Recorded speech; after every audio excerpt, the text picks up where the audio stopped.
వెంకట్ నడుపుతున్న car Kamareddy town పరిసరాలను సమీపిస్తుండగా హైదరాబాద్ వెళ్తున్న ట్రాఫిక్ అంతా నిలిచిపోయింది. ఇంజిన్ ఆఫ్ చేసి వెంకట్ కారు దిగాడు. కొందరు డ్రైవర్లు గుమిగూడి నిల్చుని ముచ్చటించుకుంటున్నారు. వారి దగ్గరికి వెళ్ళి ఈ విషయం ఏంటని అడిగాడు. నార్కోటిక్ డిపార్ట్మెంట్, పోలీస్ డిపార్ట్మెంట్ కలిసి హైదరాబాద్కు వచ్చే వాహనాలను క్షుణ్ణంగా చెకింగ్ చేస్తున్నారు. దేనికి ఆ చెకింగ్ అని వెంకట్ అడిగాడు. వారం క్రితం మత్తు పదార్థాలతో ఓ వ్యక్తి పట్టుబడ్డాడు. అతడి 4 ఉతికితే గంజాయి, నల్లమందు పైనుండి రహస్యంగా హైదరాబాద్కు చేరుతున్నాయని సమాచారం ఇవ్వగా 2 డిపార్ట్మెంట్లు సమిష్టిగా ప్రతి వాహనాన్ని ఆపి వెతుకుతున్నారు. ఎవరైనా పట్టుబడ్డారా? మత్తు పదార్థాలు దొరికాయా? ఓరి అమాయకుడిలా ఉన్నావే. పక్క నవ్వి, చెకింగ్ జరగబోతుందని ముందే తెలిసిపోయింది. వారి జాగ్రత్తలో వారుంటారు. అధికారులను నిరాశపరచకుండా కొంత సరుకును కారులో పెడతారు. దాన్ని చూసి సంతోషపడిపోయి పై అధికారుల మెప్పు పొందుతారు. ఇలాంటివన్నీ మామూలే అన్నాడు నిర్లక్ష్యంగా. ఎంతసేపటికి కారు కదలకపోవడంతో డిక్కీ ఎత్తి ప్రణతి బయటకు చూడటానికి ప్రయత్నించింది. అడుగు దూరంలో కారు ముందు భాగం తప్ప ఏదీ చూడలేకపోయింది. గంట తర్వాత వెంకట్ కారు వంతొచ్చింది. వెంకట్ను కింది దిగమన్నారు. 2 శాఖల సిబ్బంది అంగుళం విడవకుండా గాలించారు. డిక్కీ తెరవమన్నారు. తాళం చెవి సహాయం లేకుండానే డిక్కీ తెరుచుకుంది. కారు ఎక్కడి నుంచి వస్తోందని ఇన్స్పెక్టర్ అడిగాడు. సాధనా ట్రావెల్స్ కంపెనీకి చెందిన కారని, ఓ మార్వాడి కుటుంబాన్ని నాగ్పూర్లో విడిచి వస్తున్నానని ట్రిప్ షీట్ చూపించాడు. వెంకట్ బ్యాగ్లోంచి దుస్తులు, సోపు డబ్బా తీసి బయటపడేశారు. ఈ పెట్టెలో ఏముంది? ఖాళీ పెట్టే సార్. ఇదిగో కొన్న రసీదు. ఎలుకలు బాధపడలేక సామాన్లు భద్రపరచడానికి నాగ్పూర్ నుండి వస్తూ షాప్లో కొన్నాను. ఖాళీ పెట్టే అన్నావు, ఇంత బరువు ఉందేమిటి? పెట్టెను నేల మీదికి దించన్నారు. పెట్టె మూత తెరిచారు. ప్రణవి లేచి నిల్చుంది. అందరూ ఆమె వంక ఆశ్చర్యంగా చూస్తుండిపోయారు. వెంకట్ పెట్టెలోకి ఆ అమ్మాయి ఎలా వచ్చిందని అయోమయంలో పడిపోయాడు. కొత్త పెట్టె కొన్నవాడివి, మరి ఈ అమ్మాయి ఎక్కడి నుంచి వచ్చింది? రసీదు చూశారు కదా, ఈ అమ్మాయి ఎవరో తెలీదు. షటప్. తెలీదని బుకాయిస్తే వదులుతామనుకున్నావా? లారీ దెబ్బలు పడితే నిజాలు బయటకు వస్తాయి. అనవసరంగా తన మూలాన నిర్దోషైన ఆ వ్యక్తిని శిక్షించేలా ఉన్నారు. ఇన్స్పెక్టర్ని సమీపించి, సార్, నా పేరు ప్రణవి. అతడు నిర్దోషి. హైదరాబాద్లో నన్ను కిడ్నాప్ చేసి నాగ్పూర్లో రుక్కుబాయి వేశ్యాగృహంలోకి తీసుకెళ్లారు. నన్ను ఓ గదిలో పెట్టి బయట నుండి తాళం వేశారు. బాత్రూంలోని వెంటిలేటర్లోంచి తప్పించుకున్నాను. కిడ్నాపర్లో ఒకడు నన్ను వెతుకుతూ ఉంటే సమయానికి పెట్టెని చూసి అందులో దాక్కున్నాను. ఏఎస్పీ సమీపించి, ఆ అమ్మాయి కిడ్నాప్ అయినట్లు ఫోటోతో సహా అన్ని స్టేషన్లకు ఫ్యాక్స్ మెసేజ్ వచ్చింది. కిడ్నాప్ కేసును Kachiguda police station CI Nageswararao కేసును టేకప్ చేశారు. వెంకట్ ట్రావెల్స్ కారులో అమ్మాయిని తీసుకుని బయలుదేరండి అన్నాడు ఏఎస్పీ. వెంకట్ డ్రైవింగ్ సీట్లో కూర్చున్నాడు. పక్క సీట్లో ప్రణవి కూర్చుంది. వెనక 2 కానిస్టేబుల్స్తో పాటు ఇన్స్పెక్టర్ కూర్చున్నాడు. పెట్టి డిక్కీలోకి చేర్చారు. వీరి రాకను సిఐ నాగేశ్వరరావుకు ఏఎస్ఐ ఫోన్లో సమాచారం అందించాడు. ఎదురుగా కూర్చున్న శ్రీకాంత్, అమ్మయ్య, కిడ్నాప్ కేసు పూర్తయింది. మిగిలిందల్లా పెట్టెలో యువతి శవం వివరాలు తెలియాలి. 2 గంటలు ప్రయాణం చేసి స్టేషన్ ఆవరణలో కారు ఆగింది. అందరూ లోపలికి వచ్చారు. వెంకట్ కొన్న పెట్టెను కూడా తీసుకుని రాబడింది. సిఐ రూమ్లో అంతా కూర్చున్నారు. ప్రణవిని చూశారు. ముఖం వడలిపోయింది. కిడ్నాపర్ చేతిలో ఎలా చిక్కారు అని ప్రణవిని సిఐ అడిగాడు. తమ ఇద్దరి ప్రేమ వృత్తాంతం చెబుతూ హఠాత్తుగా తన ఇష్టాన్ని తెలుసుకోకుండా సంబంధం నిర్ణయించారు నాన్నగారు. రాత్రికి రాత్రి సిటీ వదిలి వెళ్లాలని నేను, విహారీ నిర్ణయించుకున్నాం. 11 గంటల రాత్రి యశ్వంత్పురి వెళ్లే ట్రైన్లో ప్రయాణించాలనుకున్నాం. 10 గంటలకల్లా స్టేషన్లో ఉండాలనుకున్నాం. ఇంటి నుండి బయలుదేరే ముందు విహారీకి తెలిపాను. ఇంట్లో అంతా ఆ సమయంలో నిద్రిస్తున్నారు. ఇంటి బయటకు వచ్చి ఆటో కొరకు ఎదురు చూశాను. నెమ్మదిగా మెయిన్ రోడ్లోకి వచ్చి ఆగాను. ఆ టాక్సీ నా ముందు ఆగింది. అందులో ఒకతను ఎక్కడికి వెళ్లాలని అడిగితే కాచిగూడ రైల్వే స్టేషన్ అని చెప్పాను. టాక్సీ ఎక్కాను. నా ఆలోచనలో నేనుండగా టాక్సీ మరో మార్గంలో వెళ్లటం గ్రహించి కారు ఆపమని గోల చేశాను. షార్ట్ కట్ దారిలో వెళ్తున్నామని డ్రైవింగ్ సీట్లో ఉన్నతను అన్నాడు. అతని పేరు జీవన్. ఆ పక్కన కూర్చున్న అతని పేరు బషీర్. నా మొహంపై ఏదో మందు స్ప్రే చేశారు. తెలివి తప్పాను. వారి మధ్య సఖ్యత లేనట్లుంది. దారి పొడవునా కీచులాడుతున్నారు. నాకు తెలివి వచ్చినప్పుడల్లా హిందీలో అరుచుకుంటున్నారు. జీవన్ను అతను అవకాశం చూసుకుని చంపాడు. సరాసరి నాగ్పూర్లో రుక్కుబాయి వేశ్యాగృహంలోకి తీసుకుని వెళ్ళాడు. అక్కడి నుంచి ఏ విధంగా తప్పించుకున్నది వివరంగా చెప్పింది. అంతా విన్న సీఏ నిట్టూర్పు వదిలాడు. ఈ రోజుల్లో మీ యువతీ యువకుల్లో తొందరపాటు నిర్ణయాలు తీసుకోవటం పరిపాటు అయ్యింది. అదో ఘనకార్యంలా ప్రేమించుకుంటున్నామని అంటారు. తమ ప్రేమ విషయం చెప్తే తల్లిదండ్రులు సమ్మతించరని ఇంట్లో చెప్పకుండా పారిపోవటం లేదా పెళ్లి చేసుకుని రావటం. అలా పెళ్లి చేసుకోవటం వల్ల పరువు పోయిందని అబ్బాయిని లేదా అమ్మాయిని చంపటం జరుగుతోంది. అది కాదంటే ఒంటరిగా కనబడిన అమ్మాయిని ఎత్తుకుని వెళ్లి అత్యాచారం జరపటం, ఆ తర్వాత పీకనులిమి చంపటం లేదా మనిషి ఆనవాలు గుర్తించకుండా పెట్రోల్ పోసి తగలబెట్టడం. రోజు ఇవే వార్తలు పేపర్ నిండా, టీవీలోనూ. జరుగుతున్న అఘాయిత్యాల వలన మాకు తలనొప్పిగా తయారైంది. కన్న తల్లిదండ్రులను ఒప్పించలేరా? వాళ్ళు వినకపోతే మా పోలీస్ స్టేషన్కి వచ్చి మా సహాయం కోరవచ్చుగా. అలా చెయ్యరు, అంతా స్వతంత్రమే. ఆయన కంఠంలో బాధ, కొంత కాఠిన్యం ధ్వనించాయి. మీతో ఏకీభవిస్తున్నాను, కానీ మా విషయం వేరు. 2 ఏళ్ల నుండి గాఢంగా ప్రేమించుకుంటున్నాం, సన్నిహితంగా మెలిగాం, పరిధులు దాటి ప్రవర్తించలేదు అంది.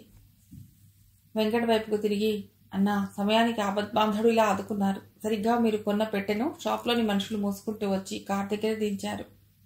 బషీర్ వెతుక్కుంటూ రావడం చూశాను. అంతే, చటాలన పెట్టె మూత తీసి అందులో కూర్చుని మూత వేశాను. ఈలోపు పెట్టెను డిక్కీలో పెట్టడం, కార్ స్టార్ట్ కావడంతో ఊపిరి పీల్చుకున్నాను. నా వల్ల మీరు పోలీస్ స్టేషన్కి రావాల్సి వచ్చింది, నన్ను క్షమించండి. అదే మాటమ్మా, మీరు ఆ పంజరంలోంచి బయటపడి ఆ పెట్టె ఆసరా వల్ల సురక్షితంగా రాగలిగినందుకు సంతోషపడవలసిన విషయం. సీఐ అతడి వెంక పరిశీలనగా చూశాడు. అతడి మాటల్లో నిజాయితీ ధ్వనించింది. నీ పేరేమిటి అని అడిగాడు. నా పేరు వెంకట్ సార్. సాధనా ట్రావెల్స్ కంపెనీలో 2 ఏళ్ల నుండి డ్రైవర్గా పనిచేస్తున్నాను. నిన్న కారులో రతన్లాల్ సార్ కుటుంబాన్ని నాగ్పూర్ తీసుకుని వెళ్ళాను. వారి అన్న కూతురు పెళ్లి. వారు బలవంతం చేస్తే రాత్రి ఆగిపోయాను. ఈ ఉదయం సుందర్ చౌక్లో పెట్టె ఖరీదు చేశాను. జేబులోంచి ట్రావెల్స్ జారీ చేసిన ట్రిప్ షీటు, పెట్టె కొన్న రసీదు తీసి సీఐ ముందు ఉంచాడు. ఆయన క్రీగంట ఓ మారు చూసి లేచాడు. వెంకట్, నీవు ఉన్న పెట్టెను చూడాలి అన్నాడు. అంతా గదిలోంచి బయటకు వచ్చారు. గోడవారగా ఉన్న పెట్టెను చూసి, అయ్యే బాబోయ్, ఇంత పెద్ద పెట్టెను ఏం చేసుకుంటావు? ఎలుకల బాధకు కొనవలసి వచ్చింది సార్. ప్రణవి, మీ నాన్నగారికి ఫోన్ చేస్తాను, ఇంటికెడతావా? నీ ఫ్రెండ్ మరొక కేసులో అనుమానితుడిగా ఈ స్టేషన్ లాకప్లో ఉన్నాడు, చూస్తావా? నేను ఇంటికి వెళ్ళదలుచుకోలేదు. మా నాన్నగారు ఏదో ఒక గొడవ లేవనెత్తుతారు. నా ఫ్రెండ్తో పాటు నన్ను లాకప్లో ఉంచండి. కానిస్టేబుల్కి సైగ చేయగా లాకప్ను తెరిచి విహార్ని బయటకు రమ్మన్నాడు. ప్రణవి అతడిని చూడగానే ఒక్క గెంతులో అతడిని చేరి కౌగిలించుకుని బోర్న విలపించింది. కిడ్నాప్ అయిన తన ప్రియసఖిని చూసి విహారీ కళ్ళనీళ్లు చిప్పిల్లాయి. సిఐ నాగేశ్వరరావుకు మెరుపులాంటి ఆలోచన వచ్చింది. వెంకట్ను ఉద్దేశించి అడిగాడు, ఆ మూలలున్న పెట్టె కొలతలు చెప్పగలవా? వెంకట్ ఆ పెట్టెను చూసి 2.5 ఇంటూ 4.5 అడుగులు అన్నాడు తడుముకోకుండా. అంత కరెక్ట్గా ఎలా చెప్పగలిగావు? ఆశ్చర్యం ప్రకటించాడు. నేను కొన్న పెట్టె సైజు కూడా అదే కదా సార్. సిఐ నాగేశ్వరరావు విన్నాడు తప్ప మరో ప్రశ్న వేయలేదు. నేను ఇన్స్పెక్టర్ శ్రీకాంత్తో ప్రాసిక్యూటర్ దగ్గరకు వెళ్ళవలసిన పని ఉంది. రేపు మీ ఇద్దరి స్టేట్మెంట్ తీసుకుంటాం. అంతవరకు నీవు లాకప్లో ఉండాలి అన్నాడు వెంకట్తో. ఈ రాత్రికి వీళ్లకు భోజనాలు ఏర్పాటు చేయండి. రేపు ఉదయం నేను వచ్చేసరికి వీళ్ళు టిఫిన్ తిని రెడీగా ఉండాలి సబ్ ఇన్స్పెక్టర్తో అన్నాడు. ఈ కారును, డిక్కీని, ఈ పెట్టే ఫోటోలు తీసి ఉంచు అన్నాడు. అతడికి మాత్రమే వినిపించేలా. శ్రీకాంత్ బైక్ నడుపుతుండగా వెనక సీఐ కూర్చున్నాడు. మీరు వెంకట్ అనుమానిస్తున్నారా? ఇప్పుడేమీ చెప్పను. ముందుగా నా అనుమానం నివృత్తి చేసుకోవాలి. ఇరువురు ప్రాసిక్యూటర్ దగ్గరకు వెళ్లి బ్యాంకు దొంగతనానికి సంబంధించిన ఫైల్ హ్యాండ్ ఓవర్ చేశారు. నన్ను ఇంటి దగ్గర దింపి నువ్వు వెళ్ళిపో. సరిగ్గా 1 గంట పోయాక మఫ్టీలో మా ఇంటికి రా. వస్తూ హ్యాండిక్యామ్ మర్చిపోకు సుమా. సరిగ్గా గంట తర్వాత శ్రీకాంత్ మరియు సిఐ నాగేశ్వరరావు మఫ్టీ డ్రెస్లో సాధనా ట్రావెల్స్ కంపెనీకి వెళ్లారు. మేనేజర్ మూర్తిని కలిశారు. తాము ఎందుకు వచ్చారో చెప్పారు. అమ్మాయికి సంబంధం చూస్తున్నామని, వెంకట్కు పెళ్లి కాలేదని తెలిసింది. అతడు ఎలాంటి వాడో మిమ్మల్ని అడిగి తెలుసుకోవాలనుకున్నాం. అంతే. వెంకట్ను పొగడ్తలతో ముంచెత్తాడు. అతడు భర్తగా పొందితే మీ అమ్మాయి అదృష్టవంతురాలవుతుంది. అతనింటి అడ్రస్ ఇవ్వగలరా? వ్యక్తిగతంగా కలుసుకోవాలి. Manager address రాసిచ్చాడు. అతడి దగ్గర సెలవు తీసుకుని ఇవలకొచ్చారు. బైక్ స్టార్ట్ చేసి అడ్రస్లో రాసిన విధంగా బయలుదేరారు. వీధి నంబర్ 5, ఇంటి నంబర్ 45, గగన్ మహల్. బైక్ ఆపి దిగారు. గేట్ లోపల ఆవరణ విశాలంగా ఉంది. కార్ పార్కింగ్ స్థలం పై అంతస్తులో ఇంటి ఓనర్ ఉంటారు. గేటుకో పక్కన వీధి వైపు గది ఉంది. అందులో వెంకట్ అద్దెకుంటున్నాడు. సిఐ జేబులోంచి మాస్టర్ కీస్ తీసి శ్రీకాంత్కి ఇచ్చాడు. తాళం తెరుచుకుంది. తలుపులు తీసుకుని లోపలికి వెళ్ళి గడియ వేశారు. టార్చ్ లైట్ వెలిగించి స్విచ్ ఆన్ చేశారు. ట్యూబ్లైట్ వెలిగింది. గదంతా కలియే చూశారు. ఓ మంచం, దానిపై దుప్పటి పరిచి ఉంది. 2 దిళ్ళు, ఓ పక్కన కుర్చీ. గోడ లోపల అలమర, ఓ తలుపుకు అద్దం బిగించబడి ఉంది. అల్మరాలోని పుస్తకాలు, పౌడరు, కొబ్బరి నూనె సీసా, ఇంకా ఏవో అంత ముఖ్యము కానివి ఉన్నాయి. గదంతా క్షుణ్ణంగా వెతికారు. సిఐ ఏదైనా చెప్తాడేమోనని శ్రీకాంత్ ఆయన కేసు చూశాడు. ఇరువురు ఆ గదిని ఆనుకుని ఉన్న గదిలోకి వెళ్లారు. చాలా చిన్న గది. స్టవ్, వంట చేసుకోవటానికి ఒక అరుగు ఉంది. దానిపైన ఓ దిండు, 2 షోలాపూర్ చెద్దర్లు మడతపెట్టి ఉన్నాయి. కొన్ని ఖాళీ సీసాలు, పోపుల పెట్టే కనిపించాయి. ఆ గదిలో కూడా అనుమానించదగినవేవీ కనబడలేదు. సిఐ నాగేశ్వరరావు అనుమానం తీరక చూసిన చోటనే తిరిగి చూడసాగాడు. అలా చూస్తుండగా అరుగుకు ఓ పక్కన నేల నుండి 3 అడుగుల ఎత్తున గోడపై దృష్టి నిలిచిపోయింది. ఆ గోడ వంక అదే పనిగా చూడసాగాడు. శ్రీకాంత్, ఈ గోడను చూస్తే నీకేదైనా స్ఫురించిందా అని అడిగాడు. బోధపడనట్లు పెదవి విరిచాడు. సపోజ్ ఒక వస్తువు కొన్ని నెలలు ఒకే చోట ఉంటే ఎలా ఉంటుంది? ఆ వస్తువు ఉన్న మేర దుమ్ము ఉండదు. అలాగే ఈ గోడను పరీక్షగా చూడు. నేల మీద నుండి 3 అడుగుల ఎత్తులో సన్నని గీత కనబడుతోంది. ఈ గీతకు దిగువ గోడకు వేసిన సున్నం తెల్లగాను, గీతకు పైన సున్నం ధూళితోనూ ఉంది. అవునా? అంటే వెంకట్ కొన్న పెట్టె లాంటిది గోడకు దగ్గరగా ఉంచబడింది. పెట్టె ఉన్నంత మేర ధూళి లేకుండా సున్నం తెల్లగా ఉంది. నీ హ్యాండీ కెమెరాతో ఈ భాగం అన్ని కోణాల్లో ఫోటోలు తీ. శ్రీకాంత్ ఫోటోలను తీశాడు. కానీ వెంకట్ కొన్న పెట్టెకు ఇక్కడ చూపించిన దానికి ఏమిటి సంబంధం అనుకున్నాడు. తన మనసులోని మాట పైకి అంటే చిన్నపాటి ఉపన్యాసం వినవలసి వస్తుందని మొదలకుండా ఊరుకున్నాడు. పద, మనం వచ్చిన పని అయిపోయింది. యథాప్రకారం గదికి తాళం వేసి బయలుదేరారు. సిఐ నాగేశ్వరరావు ఇంటికెళ్లగానే కమిషనర్కు ఫోన్ చేసి ప్రణవి దొరికిన వైనం వివరించాడు. ఇంటికి వెళ్లటానికి విముఖత చూపిందని, విహారితో లాకప్లో ఉండటానికి ఇష్టపడిందని చెప్పగా, బహుశా ఆమె తండ్రికి భయపడుతోంది కాబోలు. ఇప్పుడు కూతురు వచ్చింది గనక ఆయనలో కోపం చల్లారిపోవచ్చు. ఎందుకైనా మంచిది, రేపు జగన్నాథరావును నా ఆఫీస్కి పిలిచి వారిరువురి వివాహానికి అంగీకరించేలా బ్రెయిన్ వాష్ చేస్తాను. తప్పకుండా నా మాట మన్నిస్తాడు. అన్నట్టు ఆ పెట్టెలో అమ్మాయి శివం కేసు ఎంతవరకు వచ్చిందని అడిగాడు. పేపర్లో ప్రకటనకు ఎవరూ రెస్పాండ్ కాలేదు. కిడ్నాపింగ్ కేసు ఒక కొలిక్కొచ్చింది కాబట్టి రేపటి నుంచి ఆ కేసు పైనే మా దృష్టంతా కేంద్రీకరించుతాము. గుడ్ లక్ అని కమిషనర్ ఫోన్ డిస్కనెక్ట్ చేశాడు. ఉదయం 9:30 గంటలకు సిఐ నాగేశ్వరరావు స్టేషన్లోకి అడుగుపెట్టాడు.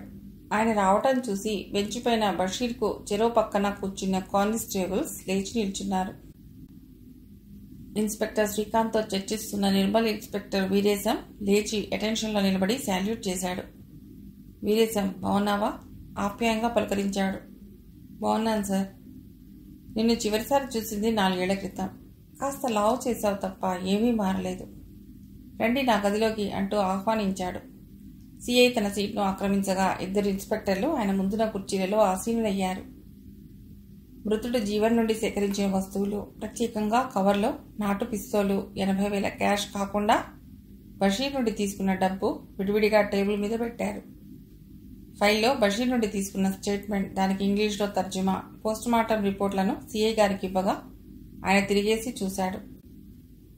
పిస్టల్ మీద ఫింగర్ ప్రింట్స్ కొరకు ల్యాబ్కు పంపించండి. క్యాష్తో సహా ఈ వస్తువులన్నీ సీల్డ్ బ్యాగ్లో ఉంచి జాగ్రత్త చేయండి. వీరేశం వంక తిరిగి, నేను కమిషనర్ గారితో మాట్లాడాను. పాట్నా కమిషనర్ గారికి జీవన్ మరణం గురించిన వార్త అతడి బంధువులకు తెలియజేయవలసిందిగా కోరాను. వారందుకు అంగీకరించారు. నిర్మల్ మార్చురీలో ఉన్న శవాన్ని వాళ్ళ బంధువులు తీసుకుని వెడతారు. బషీర్ అనే వాడిని నా ముందు తీసుకుని రమ్మనగా కానిస్టేబుల్స్ అతన్ని గదిలోకి తీసుకొచ్చారు. ప్రణవిని ఓసారి ఇలా రమ్మనమన్నాడు సిఐ. ఆమె వచ్చింది. నమస్కరించగా నవ్వుతూ, ఏమ్మా రాత్రి నిద్ర పట్టిందా అన్నాడు. మర్చిపోయాను, పక్కన ప్రియసఖుడు ఉండగా నిద్ర ప్రసక్తిని అడగకూడదు. ఇతడు గుర్తించావా అడిగాడు బషీర్ను వేలితో చూపుతూ. ఆమె అతడి వంక అసహ్యంగా చూసి, కిడ్నాపర్లో ఇతడొకడు, 2వ అతడిని అడవిలో చంపాడు. వీడి మధ్యలో నాపై అత్యాచారానికి ప్రయత్నించగా వాడి మొహంలో గోళ్లు దింపాను. చెంపల మీద రక్తపు చారికలు చూడండి. నా కాళ్ళు తాళ్లతో కట్టేశారు. వాడు మళ్ళీ ముందుకు రాబోతుండగా 2 కాళ్లను లేపి బలంగా తొడల మీద తన్నాను. వెల్లకిలా పడిపోయి బాధతో విలవిల్లాడాడు. నా సూట్ కేసు తాళం పగలగొట్టి 20,000 రూపాయలు తీసుకున్నాడు. వాడిపైన ఉన్న అక్కసంతా వెళ్ళబోసింది. రైట్, మీరు వెళ్ళండి, వీడి సంగతి మేం చూసుకుంటాం అన్నాడు వీరేశం. మా సబ్ ఇన్స్పెక్టర్ సురేష్తో కలిసి వీడిపై చేసిన ఛార్జ్షీట్లో కారులో కోర్టుకు తీసుకువెళ్లి జడ్జి గారి ముందర హాజరుపరచండి. రిమాండ్కు ఆర్డర్ వేస్తారు. చెర్లపల్లి జైలుకు తీసుకుని వెళ్లి వాళ్లకు హ్యాండ్ ఓవర్ చేయండి. శ్రీకాంత్ వెళ్లడానికి లేచి నిల్చున్నాడు. లేవకు, కూర్చో. రాత్రి మనం వెంకట్ గదిని ఎందుకు సోదా చేశామో తెలుస్తుంది. బజర్ నొక్కాడు. కానిస్టేబుల్తో వెంకట్ను లాకప్లోంచి ఇక్కడికి తీసుకుని రమ్మన్నాడు. వెంకట్ వచ్చాడు. కానిస్టేబుల్ని వెళ్ళమని చెప్పి గది ముందు రెడ్ లైట్ స్విచ్ వేశాడు. స్టూల్ పైన కూర్చోమన్నాడు. సిఐ పేపర్ వెయిట్ తీసి తన ముందున్న కాగితాల పైన పెట్టి అతడికేసి క్షణం పాటు పరిశీలనగా చూసి, వెంకట్, నీ గురించి మీ మేనేజర్ మూర్తి చాలా గొప్పగా చెప్పాడు. నిజాయితీ పరుడవని, డ్యూటీ సక్రమంగా చేస్తావని, టూరిస్టుల నుండి మెప్పుదల పొందుతావని అన్నాడు. మంచి మనిషివి, తప్పెందుకు చేశావో నాకు అర్థం కావటం లేదు. తెలిసి నేనే తప్పు చేయలేదు సార్. అయితే తెలియక తప్పు జరిగి ఉంటుంది. మీరంటున్నది నాకు బోధపడటం లేదు. కొత్త పెట్టెను ఎందుకు కొనవలసి వచ్చింది? ఇదివరకే మనవి చేసుకున్నాను. అవునవును, చేశావు. మరి పాత పెట్టెనేం చేశావు? ఆ ప్రశ్న అతడి కళ్ళలోకి సూటిగా చూశాడు. ఉలికిపాటు కనబడింది. జరిగింది జరిగినట్లు చెప్పడం వలన నీకు న్యాయం జరుగుతుంది. లేదంటే ఓ అమ్మాయిని హత్య చేసి పెట్టెలో దాచి తీసుకుని వెళ్లి కాచిగూడ రైల్వే స్టేషన్లో పడేసి పరారైపోయామని అనుమానించడానికి ఆస్కారం ఉంది. హత్యా నేరానికి శిక్ష ఏంటో తెలుసా? వెంకట్ చటుక్కున లేచి నిల్చున్నాడు. కళ్ళనీళ్లు పెట్టుకుంటూ, నా వల్ల తప్పే జరిగింది, కానీ నేను హత్య చేయలేదు సార్. నీవు చేశావని నేను అనలేదు. అనుమానించడానికి ఆస్కారం ఉందని అన్నాను. ఆ రోజు ఏం జరిగింది నాకు తెలియాలి. కూర్చో, సావధానంగా తేట తెల్లంగా ఏది దాచకుండా చెప్పు. ఆ రోజు సాయంత్రం 7 గంటల ప్రాంతంలో కారును సాధనా ట్రావెల్స్ కంపెనీ ఆవరణలో పార్కింగ్ చేసి ఇంటికి బయలుదేరాను. అప్పటికే కడుపులో మంట, నొప్పి ఆరంభం కావటంతో వేగంగా ఆటోలో ఇంటికి చేరుకుని తాళం తీసి బాత్రూంలోకి దూరాను. స్నానం చేసి గదిలో అడుగుపెట్టాను. ఎదురుగా కనిపించిన దృశ్యాన్ని చూసి ఆశ్చర్యపోయాను. తలుపులు మూసి ఆ 2 తలుపుల మధ్య సందులోంచి ఓ యువతి బయటకు తొంగి చూస్తోంది. హఠాత్తుగా ఓ అపరిచిత యువతి గదిలోకి రావటం ఏమిటి? ఆమెవరో తెలుసుకోవాలని ముందుకడుగులేశాను. ఆ అడుగుల చప్పుడు విని గిరుక్కున తిరిగి చూసి భయకంపితురాలయ్యింది. ఎవరు నీవు అని అడుగుతూ ఆమెను సమీపించబోయాను. అరవటానికి నోరు తెరిచింది. కంగారు పడ్డాను. ఆమె కేక విని నలుగురు చేరితే ఆమెపై అత్యాచారం చేయబోయాననుకుంటారని అరవకుండా దగ్గరికి వెళ్లి నోరు మూశాను. ఆమె గింజుకుంది. నిమిషం పాటు ఆమెలో చలనం ఆగిపోయింది. నా చేతుల్లోంచి జారిపోయి కూలబడింది. అలాగే నేలపై వరిగింది. బహుశా నన్ను చూసి భయపడి మూర్ఛపోయిందనుకున్నాను. నీళ్లు తెచ్చి మొహాన చిలకరించాను. కదలిక లేదు. ముక్కు దగ్గర వేలించాను. శ్వాస లేదు. గుండె చప్పుడు వినిపించటం లేదు. ఆమె చనిపోయిందని రూఢి అయ్యింది. నా నవనాడులు కుంగిపోయాయి. ఏమీ తోచని పరిస్థితి. ఆలోచన రహితుడయ్యాను. సహాయం కోసం ఆ వీధిలో ఎవరిని అడగాలి? వాళ్ళు నమ్మరు. ఒక అపరిచితురాలు నీ గదికి ఎందుకు వస్తుంది? వాళ్ళు నన్నే అనుమానిస్తారు. పోలీసులకు సమాచారం అందించాలనుకున్నాను. వాళ్ళంత తొందరగా వదిలిపెడతారా? 1,00,000 ప్రశ్నలు వేస్తారు. ఆ నేరం నేనే చేసినట్లు ప్రవర్తిస్తారు. ఈ సమస్యకు పరిష్కారం ఒక్కటే. ఈ శవాన్ని ఇక్కడి నుంచి తరలించటం. నా గదిలో ఉన్న పెట్టె ఖాళీ చేసి శవాన్ని అందులో దింపి పెట్టెకు తాళం వేసి 10 గంటల రాత్రి పెట్టెను మూసుకుంటూ రోడ్డు మీదకొచ్చి ఆటోలో పెట్టెను అతి కష్టంగా లోపలికి జరిపి నేను డ్రైవర్ పక్కన కూర్చుని తిన్నగా కాచిగూడ రైల్వే స్టేషన్కి వచ్చాను. డ్రైవర్ సహాయంతో పెట్టెను దించి అతనికి 200 ఇచ్చి పెట్టెను మూసుకుంటూ ప్లాట్ఫామ్ మీదకి వచ్చాను. ఖాళీగా ఉన్న బెంచి దగ్గర పెట్టెను దించి కూర్చున్నాను. ఇంతలో ఓ వ్యక్తి భుజాన బ్యాగ్ తగిలించుకుని సరాసరి నేను కూర్చున్న బెంచిని సమీపించి కూర్చున్నాడు. అతను ఎవరి రాక కొరకో అదే పనిగా ఎంట్రన్స్ వైపు చూస్తుండటంతో నేను మెల్లిగా లేచి స్టేషన్ నుండి ఇంటికి వెళ్ళిపోయాను. నేను చేసేది తప్పని తోచసాగింది. పాపం, ఎవరో అమ్మాయి శవం హఠాత్తుగా అలా ఇలా చనిపోయింది. ఆ రాత్రంతా కలత నిద్రతో గడిపాను. మన్నాడు అనుకోకుండా నాగ్పూర్ ట్రిప్ తగిలింది. ఆ పెట్టె నాదని ఎలా గ్రహించారు? అడిగాడు వెంకట్. రాత్రి నీ గదికి వెళ్ళి సోదా చేశా. చిన్న గదిని సోదా చేస్తుండగా అడుగు పక్కన గోడపై ఈ గీత కనబడింది. ఆ స్థానంలో నీ పెట్టె ఉండింది. ఆ పెట్టెను శవం కొరకు వాడావు. పెట్టె చాలా రోజుల నుండి అక్కడ ఉందని దుమ్ముతో కూడిన గీత చెబుతోంది. నీకు నువ్వే నిర్ణయం తీసుకుని నేరం చేశావు. అంతేకాదు, నీ చర్య వలన ఒక నిర్దోషిని అనుమానించి అరెస్ట్ చేయవలసి వచ్చింది. తప్పైంది సార్. ఇది మొదటిసారి నా వివేకంతో జరిగిన తప్పు. సారీ వెంకట్. ఆ పెట్టెలోని శవం తాలూకు వాళ్ళు తెలియాలి. అంతవరకు నీవు లాకప్లో ఉండవలసిందే. మా ఎంక్వైరీలో నీవు నేరస్తుడవని తేలితే నీపై ఛార్జిషీట్ ఫ్రేమ్ చేయక తప్పదు. శరీరంలోని శక్తంతా ఉడిగిపోయినట్లు భారంగా అడుగులు వేసుకుంటూ వెంకట్ గది దాటాడు. శ్రీకాంత్ కేసి చూశాడు. వినయంగా శాల్యూట్తో మీరు గ్రేట్ సార్ అన్నాడు. సాధనా ట్రావెల్స్ వారికి ఫోన్ చేసి కార్ తీసుకెళ్ళమని చెప్పు. టేబుల్ పైన ఫోన్ రింగ్ అయింది. రిసీవర్ ఎత్తి ఫోన్లో అవతల వారు చెప్పింది విని అలాగే సార్ అన్నాడు. బజర్ నొక్కాడు. శ్రీకాంత్ ఇలా రమ్మను అన్నాడు కానిస్టేబుల్తో. లోపలికి వచ్చిన శ్రీకాంత్తో ప్రణవి తండ్రి జగన్నాథం స్టేషన్కు బయలుదేరారంట. ఉదయం కమిషనర్ గారు కౌన్సిలింగ్ చేసి వారి వివాహానికి అంగీకరించేలా ఒప్పించాట. అదే విషయం ఫోన్ చేసి చెప్పారు. బుక్కులో వారి ఇరువురి పేర్లు ఎంటర్ చేసి సంతకాలు తీసుకుని విడుదల చేయండి. పూచీకత్తుగా జగన్నాథం సంతకం తీసుకోవటం మరవద్దు. సబ్ ఇన్స్పెక్టర్ సురేష్ ఫోన్ చేశాడు. జడ్జి గారు 14 రోజులు రిమాండ్ బషీర్కు విధించాడని, అతడిని చెర్లపల్లి జైల్లో హ్యాండోవర్ చేసి బయలుదేరి వస్తున్నామని తెలిపాడు. ఆ జగన్నాథం వచ్చి వెళ్ళిపోయాక మన పెట్టెలో ఆ యువతి గురించి చర్చించాలి. ఇప్పుడు ఎంక్వైరీ చేయడానికి మనకు ముఖ్యమైన పాయింట్ దొరికింది అన్నాడు శ్రీకాంత్. జగన్నాథం సిఐ రూంలోకి రాగా సిపి లేచి నిల్చుని నమస్కరించి కూర్చోడని ఆహ్వానించాడు. ఆయనలో ముందున్న దర్పం హుందాతనం కొరబడినట్టు అనిపించింది. కూర్చున్నాడే గాని నోరు విప్పి వచ్చిన పని చెప్పలేదు. ఏదో ఆలోచనలో మునిగిపోయారు. మాట కదిపాడు సిఐ. స్టేషన్కి వచ్చి నేను దురుసుగా ప్రవర్తించినందుకు మన్నించాలి. అయ్యో పెద్దవారు, మీరు అలా అనకూడదు. మీరు ఆవేశం ఎందుకు పడ్డారో గ్రహించగలను. ఆ విషయాన్ని మర్చిపోండి. మా అమ్మాయిని విహార్ని మా ఇంటికి తీసుకెడదామని వచ్చాను. నా మనస్సు మార్చుకున్నాను. విహారికి నా వలన ఎలాంటి హాని జరగదు. కాబోయే అల్లుడిగా ఆదరిస్తాను, గౌరవిస్తాను. చాలా సంతోషం సార్. సిఏ నాగేశ్వరరావు బజర్ నొక్కి 2 కప్పుల టీ పెట్టమని చెప్పాడు. జగన్నాథం లేచాడు. నా భార్య కూతురు కొరకు ఆదుర్దాగా చూస్తూ ఉంటుంది. త్వరలోనే మా ఇంట్లో విందు భోజనం ఉంటుంది. తప్పకుండా రావాలి. లాకప్లోంచి ప్రణవి, విహారీ ఇరువురు సిఐ గది ముందుకొచ్చి ఆగిపోయారు. జగన్నాథం లేచి ప్రణవి వంక చేయి చాచాడు. తండ్రిని కౌగిలించుకుంది. అతడి కళ్ళలో నీళ్లు నిలిచాయి. ఒక చేత్తో కూతురు ఆప్యాయంగా హత్తుకుని మరో చేత్తో విహారిని దగ్గరకు రమ్మని పిలిచాడు. ఇరువురిపై చేతులు వేసి జరిగింది మర్చిపోండి. నా వల్ల కష్టం కలిగింది. ప్రాయశ్చిత్తం చేసుకుంటాను. త్వరలో మీకు వివాహం జరిపిస్తాను. ఆ మాట వినగానే వాళ్ళిద్దరివి ప్రఫుల్ల వదనాలైనాయి. ఫార్మాలిటీస్ పూర్తయినాయి. వారిని తీసుకుని కారులో ఇంటికి బయలుదేరాడు.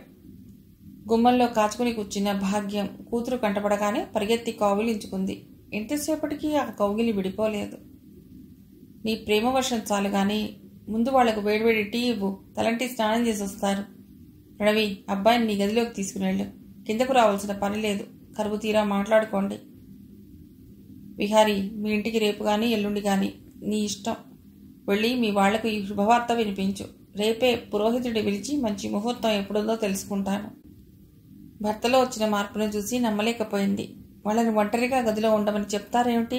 వయస్సులో ఉన్నవారు. తొందరపడితే పరువు పోతుంది. అమ్మాయి ఎవరనుకున్నావు? నా కూతురు. తొందరపాటు చర్యలు ఒక్కనాటికి చేయదు. ఆ అబ్బాయిని చూసి పొరపడ్డాను. సంస్కారం గలవాడు. మన అమ్మాయి ఎన్నికలో తప్పులేదు. భర్త మాటలకు తెల్లబోవటం ఆమె వంతయింది. జగన్నాథం గదిలోంచి వెళ్ళిపోయాక శ్రీకాంత్ వచ్చి కూర్చున్నాడు. వారి మధ్య పెట్టెలో యువతి శవంపై చర్చ ప్రారంభమైంది. వెంకట్ స్టేట్మెంట్ విన్నావు కదా? కేసు ముందుకు నడవటానికి మార్గం కనబడిందా? శ్రీకాంత్ను ఉద్దేశించి అడిగాడు. పోస్ట్మార్టం రిపోర్ట్ ప్రకారం హతురాలికి గంట క్రితం విషప్రయోగం చేయబడింది. ఆ విషం శరీరం అంతటా అలుముకోవటానికి అంత సమయం పడుతుంది. విషప్రయోగం తర్వాత ఆ వ్యక్తి భర్త లేదా ప్రియుడో ఆమెను పైశాచికంగా అనుభవించడం జరిగింది. ఆమె భయంతో అతడి నుండి తప్పించుకుని పారిపోయింది. అతను వెంటపడి ఉంటాడు. పారిపోతూ 5వ వీధిలోకి వచ్చి తలుపు తెరిచి ఉన్న వెంకట్ గదిలోకి దూరి తలుపు వేసి వెంటాడుతున్న వ్యక్తి కొరకు తలుపు సందులోంచి చూస్తుండగా వెంకట్ను చూడటం జరిగింది. అతడిని చూసి భయపడింది. మరో 5 నిమిషాల తర్వాత లేదా ముందుగానే ఆమె ఊపిరి ఆగిపోయింది. గుడ్, నువ్వు ఊహించింది కరెక్ట్, అలాగే జరిగి ఉంటుంది. అతడు ఆమె ప్రియుడు కాదనిపిస్తోంది. అదే నిజమైతే భార్య ఇంట్లో లేకపోవడంతో పోలీస్ రిపోర్ట్ ఇవ్వాలి. పోనీ పేపర్లో ప్రకటించిన అమ్మాయి ఫోటో చూసైనా పోలీసుల దగ్గరికి రావాలి. ఆ రెండింటిలో ఏదీ జరగలేదంటే ఆ వ్యక్తి ఎవరో కాదు, భర్త అయి ఉంటాడు. వెంకట్ ఉంటున్న గది వీధి నంబర్ 5. ఆ అమ్మాయి అక్కడికి దగ్గరలో ఉన్న ప్రాంతంలోనే నివసిస్తుండాలి. రేపు ఆదివారం. నీవు హెడ్ కానిస్టేబుల్ జాకబ్తో మఫ్టీలో వెళ్లి గగన్మహల్లోని వీధులను విజిట్ చేసి ఆ అమ్మాయి ఇల్లేదో కనిపెట్టు. ఆదివారం కనుక ఆ అమ్మాయి భర్త ఇంట్లోనే ఉంటాడు. చాలా గోప్యంగా, అనుమానం కలగకుండా కూపీలాగండి. ఆ అమ్మాయి నివసిస్తున్నది గగన్మహల్లో అయితే ఒక్కసారైనా ఆమె ఫోటో చూసి గుర్తించి ఉండరా? శ్రీకాంత్ తనకు కలిగిన అనుమానాన్ని వెలిబుచ్చాడు.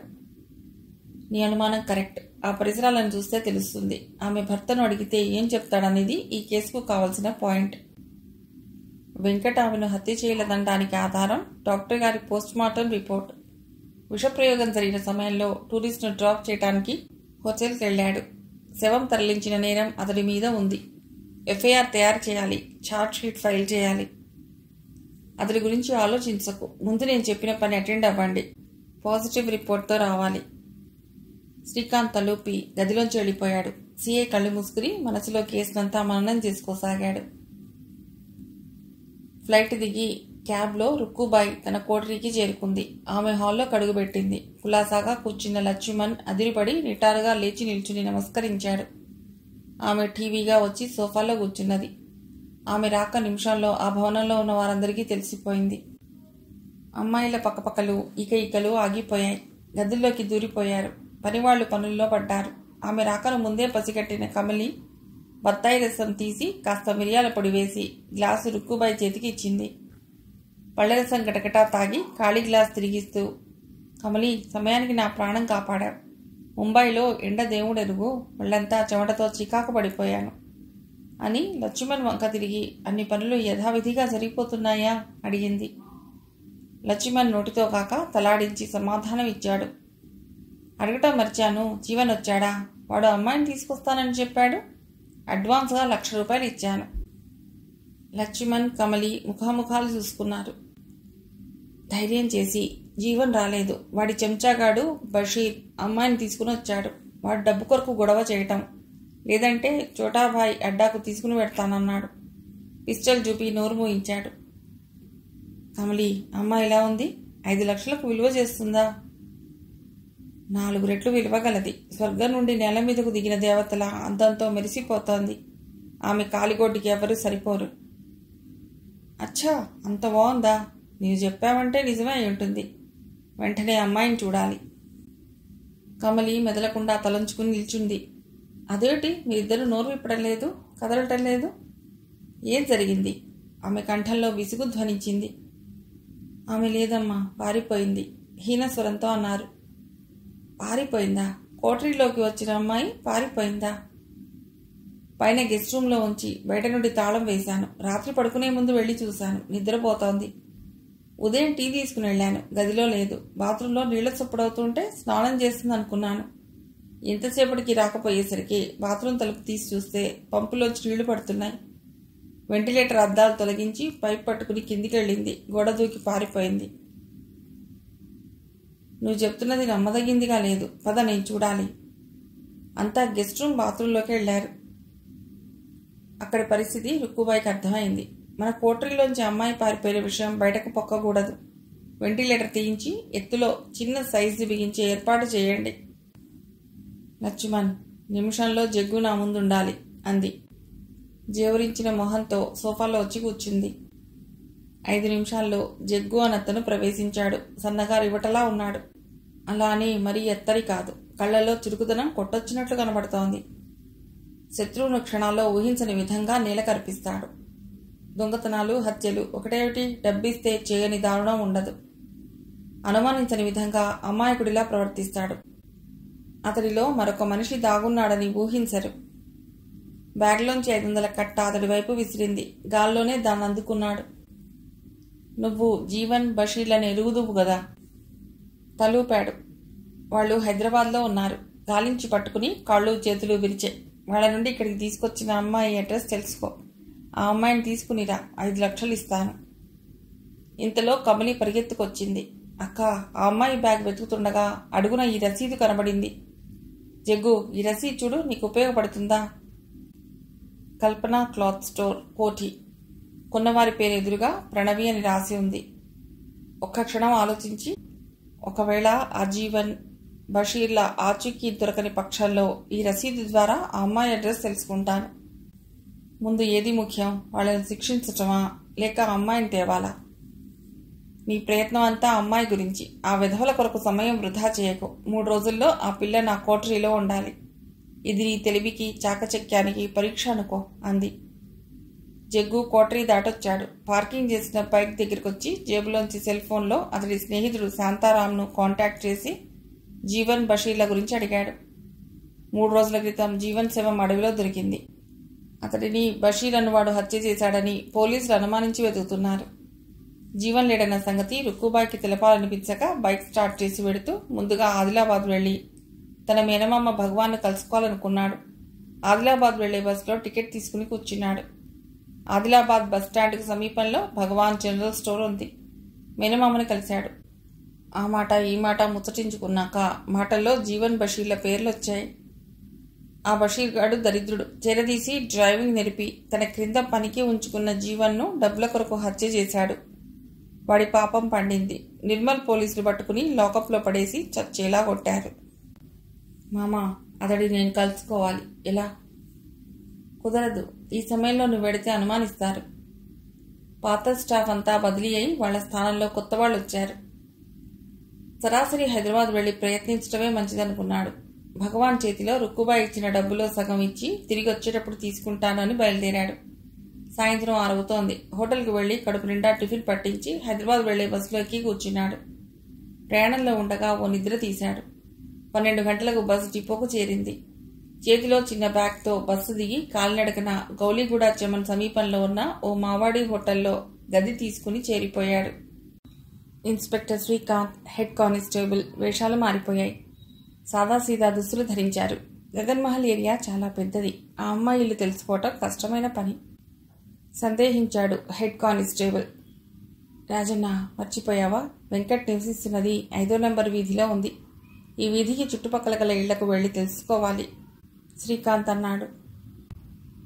ఏ కారణం చెప్పి ఇంటి వాళ్ళని అడుగుదాం అని టక్కున ఆగిపోయి, సార్, నాకు ఆలోచన వచ్చింది, మీరు ఒప్పుకుంటే. శ్రీకాంత్ చెప్పమన్నాడు. రాజన్న తన ఆలోచన తెలియజేశాడు. అతడి బావమరిది మున్సిపల్ ఆఫీసులో పనిచేస్తున్నాడు. ఓటర్ లిస్ట్ వెరిఫికేషన్ డ్యూటీ పడింది. పని 10 రోజుల్లో పూర్తి చేయాలని పై అధికారి ఆదేశించాడు. లిస్టులో లేని వారి పేరు నమోదు కొరకు ప్రింటెడ్ ఫామ్లో ఇచ్చి వివరాలు నింపి ఆఫీస్లో ఇస్తే లిస్టులో వారి పేర్లు చేర్చబడతాయి.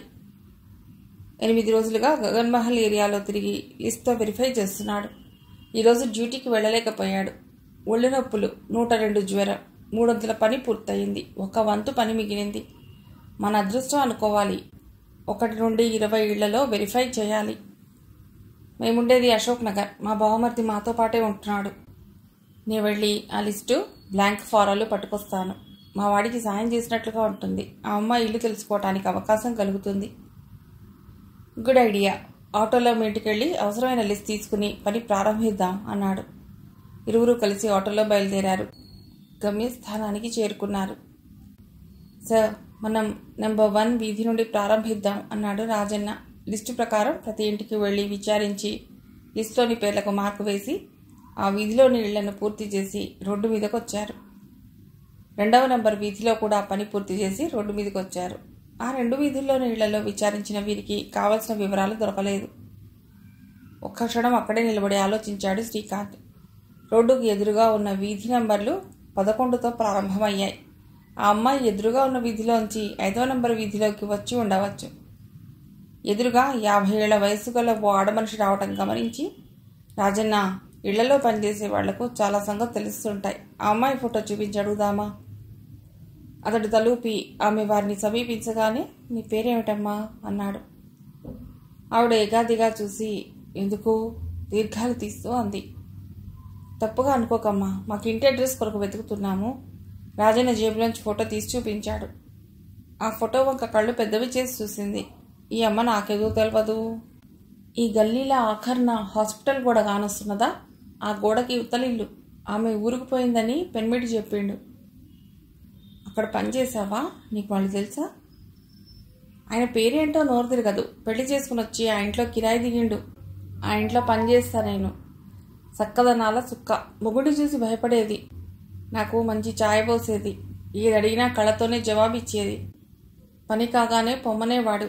ముచ్చట్లు పెట్టొద్దని అనేవాడు. ఓసారి ఏందమ్మా మాట్లాడవని అడిగితే మాట రాదని సైగ చేసింది. ఇంత మంచి అమ్మాయికి ఇక భగవంతుడు అన్యాయం చేసిండు. ఒక దినం పొద్దుగాల పనికిపోతే ఇంటికి తాళం వేసున్నది. చాలాసేపు చూసి ఇంటికి వెళ్ళిపోయినా. 2 రోజులు కూడా తాళం వేసున్నది. 3 రోజులైనాక తలుపుకు తాళం లేదు. తలుపు మీద చప్పుడు చేసిన. అయ్య వచ్చి తలుపుకు అడ్డంగా నిల్చుని, సారమ్మా, నా భార్య ఆమె తల్లికి పానం బాలే ఊరికి పోయింది, ఎప్పుడు వస్తుందో తెలియదు అని నేను పనికి చేసిన రోజులకు పైసలు ఇచ్చి పనికి రావద్దని చెప్పిండు. డ్యూటీకి పోయినప్పుడు ఇంటికి తాళం. వచ్చినాక తలుపులు మూసుకుని బయటకు రాకపోయేటోడు. గంత దాపరికం ఎందుకో నాకు అర్థం కాలే. కొందరు మగాళ్ళు పెళ్ళాల మీద అనుమానంతో లోపల నుండి ఇంటికి తాళం వేసుకుని వెళ్ళిపోయేటోళ్ళు. ఈయన గుడగా పనిచేస్తున్నాడు అనిపించేది. ఆ అమ్మాయి పేరేమిటో నీకు తెలుసా? ఆమెను పేరు పెట్టి విశాల అని పిలవంగా విన్నా.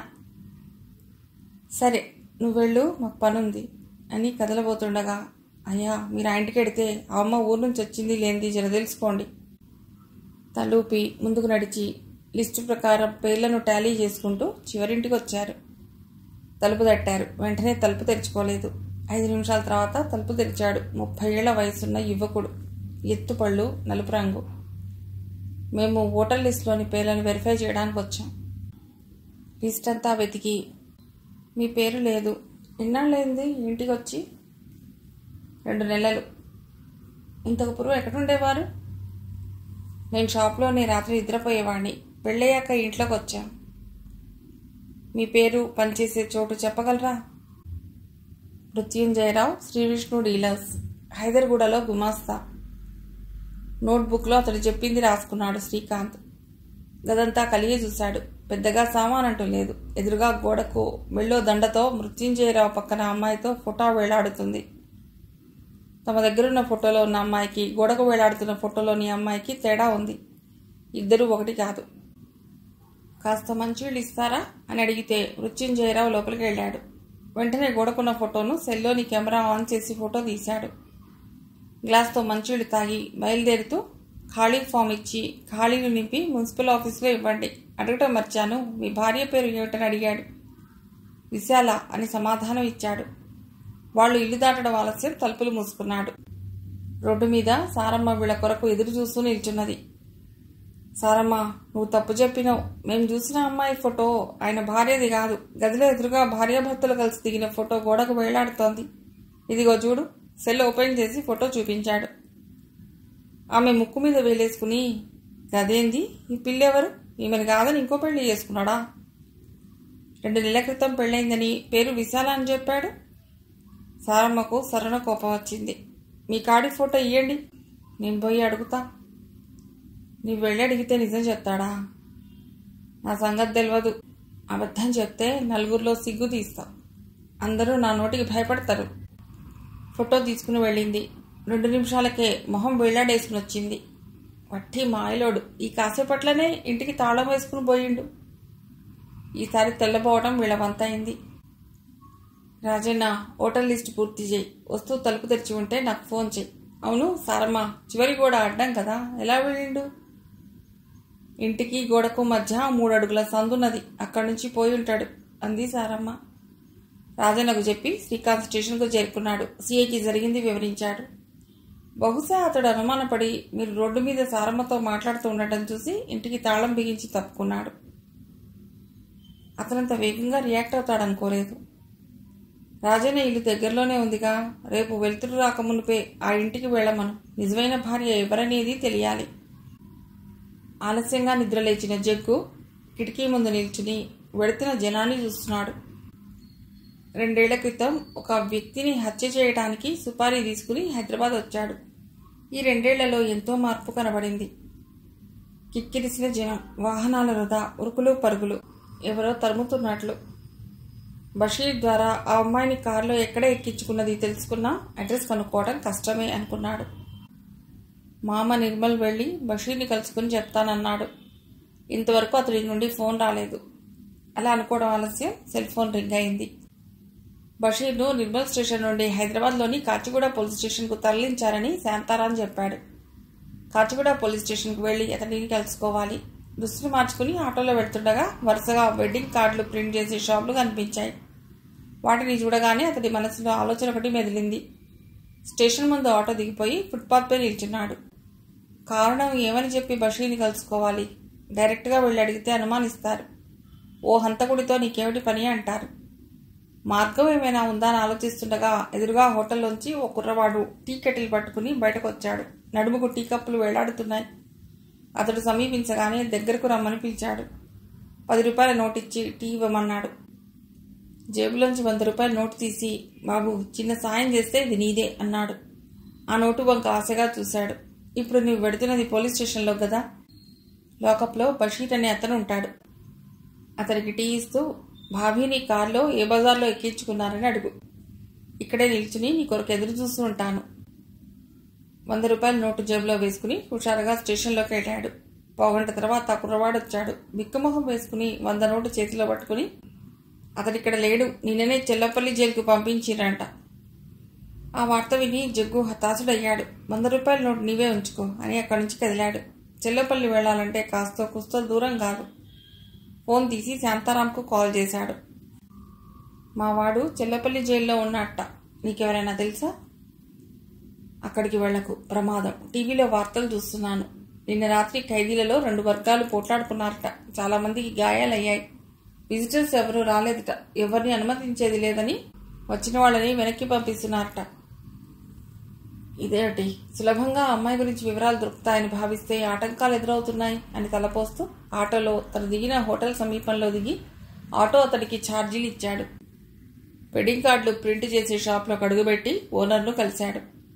మా ఊరు ఆదిలాబాద్, పని మీద వచ్చాను. మా చెల్లెలి పెళ్లి వచ్చే నెల 10వ తారీఖు. ఇంట్లో చూపించడానికి 2 కార్డులు ప్రింట్ చేసి ఇవ్వాలి. ఈ సాయంత్రం కల్లా కావాలి. ఇది పెళ్లిళ్ల సీజన్, అంత త్వరగా ఇవ్వలేం. కనీసం 3 రోజులైనా అవుతుంది. కార్డుకు 200 చొప్పులు ఇస్తాను, 400 అని ముందు ఉంచాడు. సరే, నేను ప్రయత్నిస్తాను. మ్యాటర్ ఇవ్వండి. మీ దగ్గర నమూనా కార్డు ఉంటుందిగా, ఖాళీలు పూరించి ఇస్తాను అన్నాడు జగ్గు. నోటికి తోచిన పేర్లు మెనూ రాసి ఇచ్చాడు. సాయంత్రం వచ్చి తీసుకుంటాను అని చెప్పి హోటల్కి వచ్చి తన గదిలోకి వెళ్ళి దుస్తులు మార్చుకున్నాడు. మనస్సంతా తిక్కగా ఉంది. ఆ సమయంలోనే రుక్కుబాయి నుండి ఫోన్. అమ్మాయి జాడ దొరికిందా? జీవన్ బషీర్లను కలిశావా? ఇది 2వ రోజు. వరుసగా ప్రశ్నించసాగింది.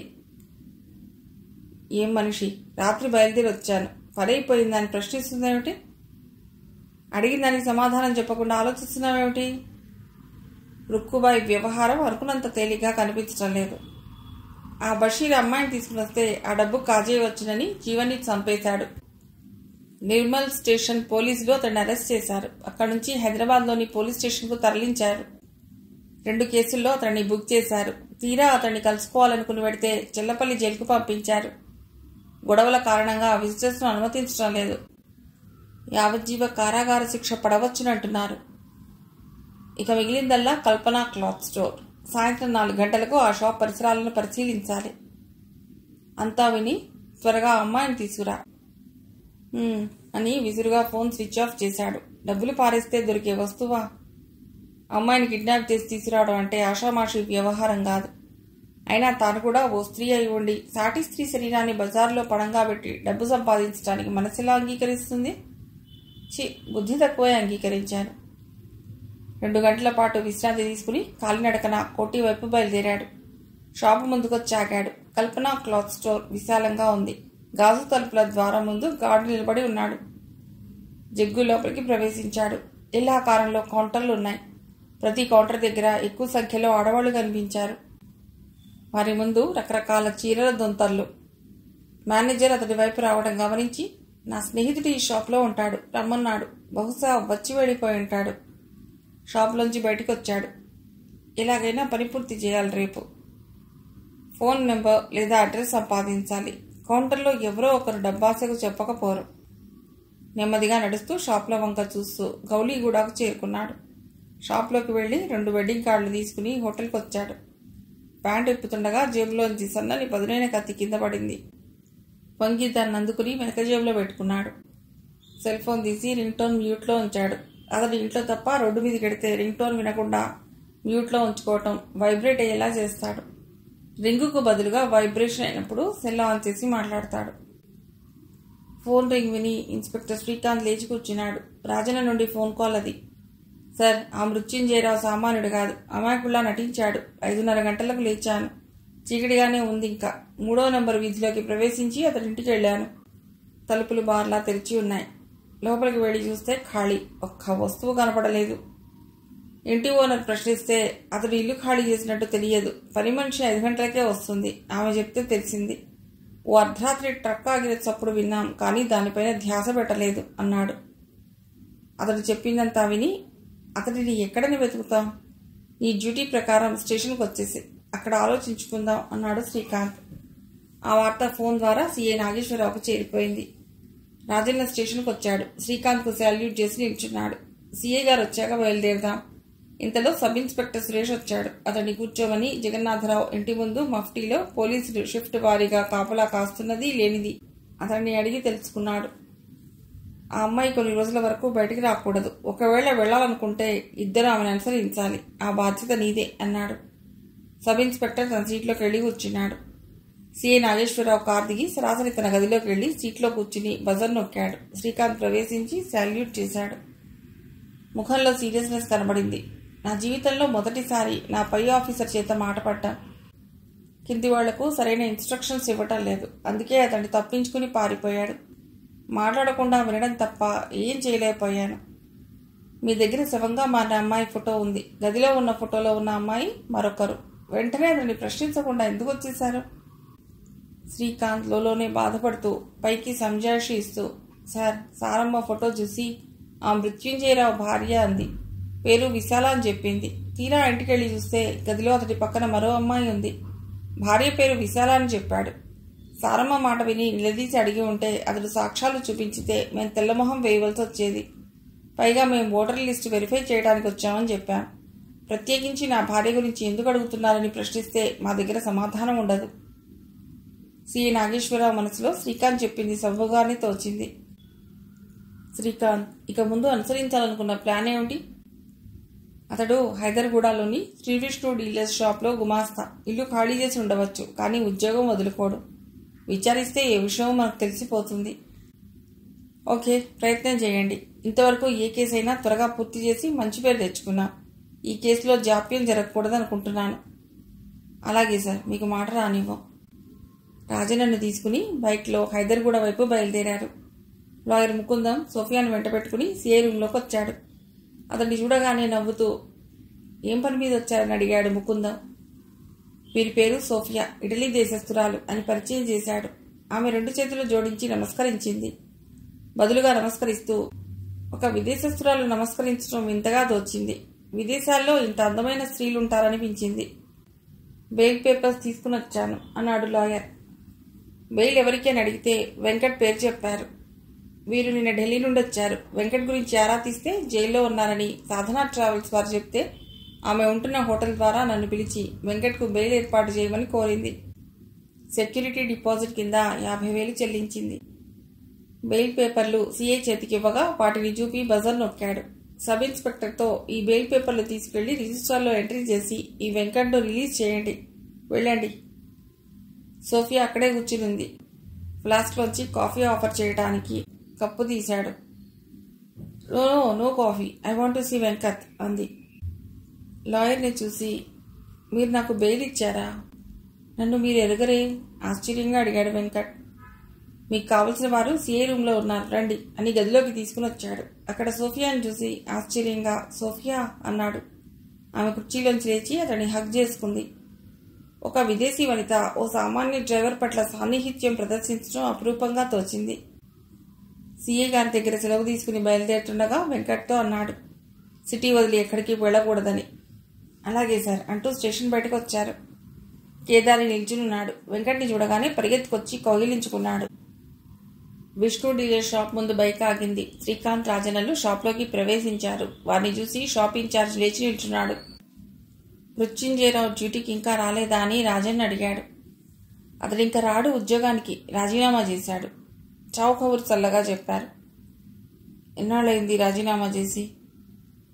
నిన్న రాత్రి మా ఇంటి తలుపు తట్టాడు. తన ఉద్యోగానికి రాజీనామా లెటర్ ఇచ్చి హెడ్ ఆఫీస్కు పంపించానని వచ్చినంత వేగంగా వెళ్ళిపోయాడు. కారణం అడగాలనుకున్నాను, నాకు అవకాశమే దొరకలేదు. మరో ఉద్యోగానికి ప్రయత్నిస్తున్నట్లు అతడు చెప్పడం జరిగిందా? లేదండి. మీ హెడ్ ఆఫీస్ ఎక్కడా? అతను అక్కడికి వెళ్ళి ఉండవచ్చు అన్నాడు Rajanna. Head office Srikakulam sir. Pesticides, సేంద్రియ ఎరువులు రైతులకు సరఫరా చేస్తుంటాం. మా బ్రాండ్కి డిమాండ్ పెరగడంతో 6 నెలల క్రితం హైదరాబాద్లో బ్రాంచ్ ఏర్పాటు చేశారు. మా నలుగురిని ఇక్కడికి బదిలీ చేశారు. అతడు మీలో ఎవరితో క్లోజ్గా ఉండేవాడు? మా అందరితో ముభావంగా ఉండేవాడు. మనిషి అదో రకం. విసుగు, కోపం ఎప్పుడొస్తాయో, ఎప్పుడు నెమ్మదిగా ఉంటాడో తెలియదు. చెప్పిన పని మాత్రం మాట్లాడకుండా చేసేవాడు. అతడికి పెళ్లి ఎన్నాళ్ల క్రితం జరిగింది? సుమారు 2 నెలల క్రితం జరిగింది. మా అందరికీ స్వీట్స్ పంచాడు. అతని భార్యను మీరు ఎవరైనా చూశారా? లేదు. మేమంతా అతడి ఇంటికి వెళ్ళి అభినందించి కానుకలు ఇవ్వాలని చందాలు వేసుకున్నాం. నా భార్యను ఎందుకు చూడాలనుకుంటున్నారని అరిచాడు. అతడు ఎక్కడుంటున్నది కూడా మాలో ఎవరికీ తెలియదు. సార్, మీరు అతడి గురించి వివరాలు ఎందుకు అడుగుతున్నారు? అతడు ఉంటున్న ఇంటి యజమాని రిపోర్ట్ ఇచ్చాడు. అద్దె డబ్బులు ఇవ్వలేదని. ఓ అర్ధరాత్రి ఇల్లు ఖాళీ చేసి వెళ్ళిపోయాట. ఎప్పుడు ఖాళీ చేశాడు? నిన్న రాత్రి. ఈరోజు ఉదయం కంప్లైంట్ అతడి పైన ఇచ్చాడు. నిన్న రాత్రి నాకు రాజీనామా లెటర్ ఇచ్చాడు. ఈ ఊరు విడిచి వెళ్ళి ఉంటాడు. ఇన్ఛార్జ్ అనుమానం వెలిబుచ్చాడు. రాజన్న జేబులోంచి ఫోటో తీసి, ఈ అమ్మాయిని మీరు ఎరుగుదురా? కనీసం చూస్తున్నారా? షాప్లోని ముగ్గురు ఫోటో వంక తదేకంగా చూసి చూడలేదని పెదవి విరిచారు. వాళ్ళని మరిన్ని ప్రశ్నలు వేసినా లాభం లేదని శ్రీకాంత్ షాప్లోంచి బయటకొచ్చాడు. కేదారి డ్రైవింగ్ చేస్తున్న కార్ హోటల్ స్వప్న ఆవరణలో ఆగింది. సోఫియా, వెంకట్ కార్ దిగారు. కేదార్, రేపు సాయంత్రం ఇక్కడికి రా.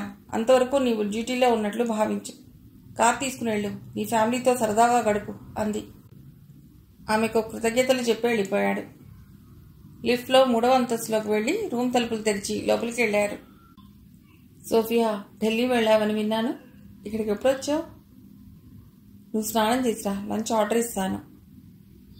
వెంకట్ స్నానం చేసి వచ్చాడు. హ్యాంగర్ మీద వేసి విడిచిన బట్టలు కనిపించగా వెతకసాగాడు.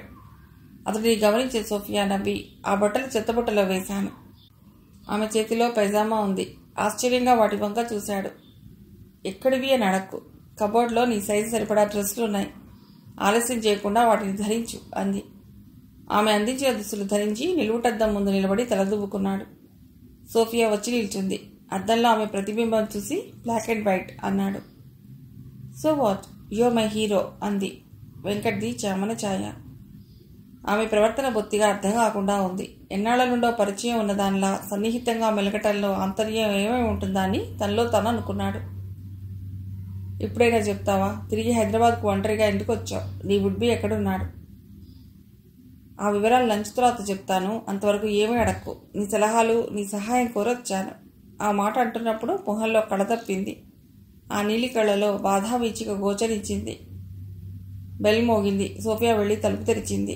రూమ్ బాయ్ లంచ్తో హాజరయ్యాడు. టేబుల్ పైన ప్లేట్లు సర్ది పదార్థాలు వడ్డించాడు. అరగంట తర్వాత వచ్చి ఖాళీ ప్లేట్లు తీసుకుని వెళ్ళు. రూమ్ బాయ్ వెళ్ళిపోయాడు. టేబుల్ పైన పదార్థాలు చూసి వెంకట్ తెల్లబోయాడు. లాకప్లో నీకు సరైన భోజనం దొరికి ఉండదు. కడుపు నిండా తిను. ఎక్కడ ఇటలీ, ఎక్కడ ఇండియా? తమ మధ్య ఏ జన్మబంధం ముడిపడిందో. ఆమె ప్రతి చర్య వింతగా దోస్తోంది. ఇరువురు తినడం ప్రారంభించారు. కొసరి వడ్డించింది. చాలని అంటే వింటేనా? చివరి ఐటెంగా ఐస్ క్రీమ్ మిగిలింది. సోఫియా, ప్లీజ్, నేను తినలేను. కడుపు నిండిపోయింది. ఇది తింటే తిన్నది వేగంగా అరిగిపోతుంది అని ఒక కప్పు తీసుకుని అతడి పక్కన వచ్చి కూర్చుంది. స్పూన్తో ఐస్ క్రీమ్ అతడి నోటికి అందించింది. ఆమె చేతిలోని స్పూన్ లాక్కుని ఐస్ క్రీమ్ ఆమెకు అందించగా చిలిపిగా అతడి కళ్ళలోకి చూసి ఐస్ క్రీమ్ అందుకుంది. వంతుల వారీగా కప్పులోనిదంతా ఖాళీ చేశారు. రూమ్ బాయ్ వచ్చి ఖాళీ కప్పును తీసుకుని వెళ్ళిపోయాడు. డోర్ మూసి అతన్ని సమీపించింది. ఇంత సమీపంలో ఉన్న నన్ను హగ్ చేసుకోవాలనిపించడం లేదా? చిరుకోపంతో అంది. సోఫియా, ఎంగేజ్మెంట్ అయ్యింది. మార్కోతో వివాహం జరగబోతోంది. పరాయి స్త్రీ పట్ల అనుచితంగా ప్రవర్తించడం సంస్కారం అనిపించుకోదు. ఆ మాట విని బోర్న విలపించింది. వెంకట్ కంగారుపడి లేచి పదవి పట్టుకుని ఆమెను పక్కన కూర్చోబెట్టుకున్నాడు. ఆమె కళ్ళు తుడిచి, సారీ, నిన్ను హర్ట్ చేశాను అన్నాడు. లేదు లేదు, నీ నిజాయితీ నాకు నచ్చింది. అది కాదు, నా జీవితంలో నీలాంటి మగాడు ఎందుకు దొరకలేదని ఏడ్చాను. వెంకట్, ఆమె లోన్. ఈ లోకంలో నావారంటూ ఎవరూ లేరు. బొటాబొటా కన్నీళ్లు గార్చింది. ఆమె దీనవదనం చూసి జలించిపోయాడు. ఆమె తలను గుండెలకు హత్తుకున్నాడు. 5 నిమిషాల వరకు ఆమె అలాగే ఉండిపోయింది. సోఫియా, స్థిమితంగా జరిగింది చెప్పు. శుష్కహాసం చేసింది. ఏమని చెప్పను, ఎలా చెప్పను? మనసిచ్చిన నాకు ప్రేమ పేరుతో నమ్మకద్రోహం చేశాడు. నా మనస్సు విరిగింది. తొలిసారి ఆమెను చూసినప్పుడు నవ్వుతూ తుళ్ళుతూ సరదాగా సంచరించిన మనిషి ఈరోజు సర్వం కోల్పోయిన దానిలా బేలగా కనిపిస్తోంది. సోఫియా, బాధపడకు. నీ ఆత్మీయుడిగా భావించి సంగతి ఏటో చెప్తే మనస్సుకు ఊరట కలుగుతుంది.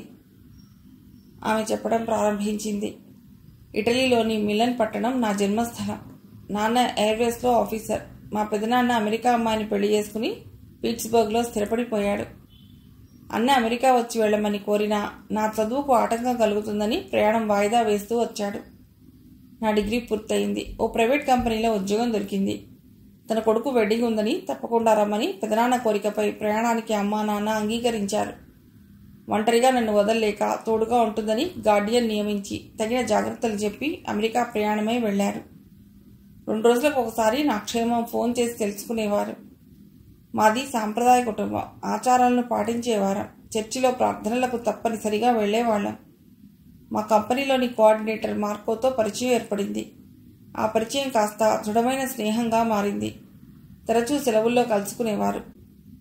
అతని కలుపుగోరుతనం నచ్చింది. మా ఏకాంతానికి అడ్డుపడలేదు. అలాని హద్దు మీరనూ లేదు. వివాహం వరకు పవిత్రంగా ఉండాలని బోధించేవారు నాన్న. తాము బయలుదేరి వస్తున్నట్లుగా నాన్న నుండి కబురొచ్చింది. నా సంతోషం అంతా ఇంత కాదు.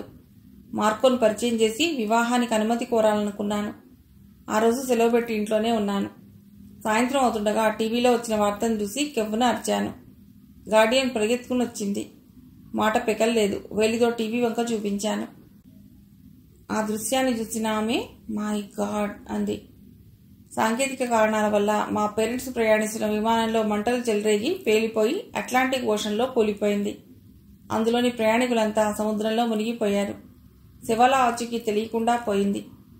నా దుఃఖాన్ని గార్డియన్ భరించలేకపోయింది. ఒడిలోకి తీసుకుని ఓదార్చింది. ధైర్యం నూరిపోసింది. ఆ వార్త విన్న మార్కో పరిగెత్తుకొచ్చి సోఫాలో అచేతనంగా కూర్చున్న నన్ను చూసి జారిపడ్డాడు. పక్కన కూర్చుని ధైర్యవచనాలు చెప్పాడు. USA $1,00,000 కాంపెన్సేషన్ కింద చెల్లించారు. అమెరికా నుండి పెదనాన్న పెద్దమ్మ వచ్చారు. ఎయిర్వేస్ వారు పంపిన మరణ ధృవీకరణ పత్రం చూసి బోర్న విలపించాను. చర్చిలో వారి పేరుతో ప్రార్థనలు జరిగాయి. కనీసం వారి శవాలను చూడలేదు. దురదృష్టవంతురాల్ని. నా పరిస్థితిని గమనించిన మార్కో గార్డియన్ సలహాపై రోజు కొన్ని గంటలు నాతో ఉండి నాలోని విచారాన్ని మర్చిపోయేలా చేశాడు. గార్డియన్ ఓ రాత్రి నా పక్కన కూర్చుని నా తలపై చేయి వేసి, ఎంతకాలం ఇలా ఒంటరిగా ఉంటావు? మార్కోను పెళ్లి చేసుకో. అతడు నీకు తగినవాడు అని హితవు పలికింది. మా ఎంగేజ్మెంట్ జరిగింది. వెంటనే పెళ్లికి మాత్రం అంగీకరించలేదు. మార్కో నా మాట మన్నించాడు. పరిపూర్ణంగా నీకు మనశ్శాంతి కావాలని కనుక ఓ 4 రోజుల పాటు విదేశాలకు వెడదామన్నాడు. వెంటనే మనం ఇండియా వెళ్ళి అక్కడి విశేషాలు కళ్ళారా చూడాలన్నాను. మార్కో వికారంగా మొహం పెట్టి, అబ్బే అక్కడేం బాగుంటుంది, దుబాయ్ ఎడదాం అన్నాడు. నా చిన్నతనంలో మా బామ్మ ఇండియా వెళ్ళి అక్కడి విశేషాలు కథలు కథలుగా హృదయానికి హత్తుకునేలా వర్ణిస్తుంటే ఒక్కసారైనా ఇండియా చూడాలని నా మనసులో బలంగా నాటుకుంది. నా ప్రతిపాదన అతడికి నచ్చలేదు. ఆ దేశంలో ఆధ్యాత్మిక చింతన పరులున్నారు. వాళ్ల సంస్కృతి, ఆచారాలు, గుళ్ళు, గోపురాలు చూడదగినవి. భిన్నత్వంలో ఏకత్వం కలిగిన కర్మభూమి అది.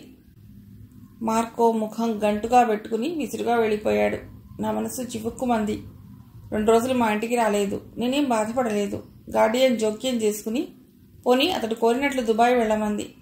మార్పు కొరకు కదా ప్రోగ్రాం వేసుకున్నది, నా ఇష్ట ప్రకారం జరగాలి అన్నాను. 3వ రోజు హడావుడిగా వచ్చాడు. సారీ సోఫియా, అర్జెంటు పని గుర్తుకురాగా హఠాత్తుగా వెళ్ళిపోయాను. మనం ఇండియా పెడదాం. మా ఆస్తిపాస్తులు చూస్తున్న మా లాయర్ గారికి నా ప్రయాణం వార్త తెలిపాను.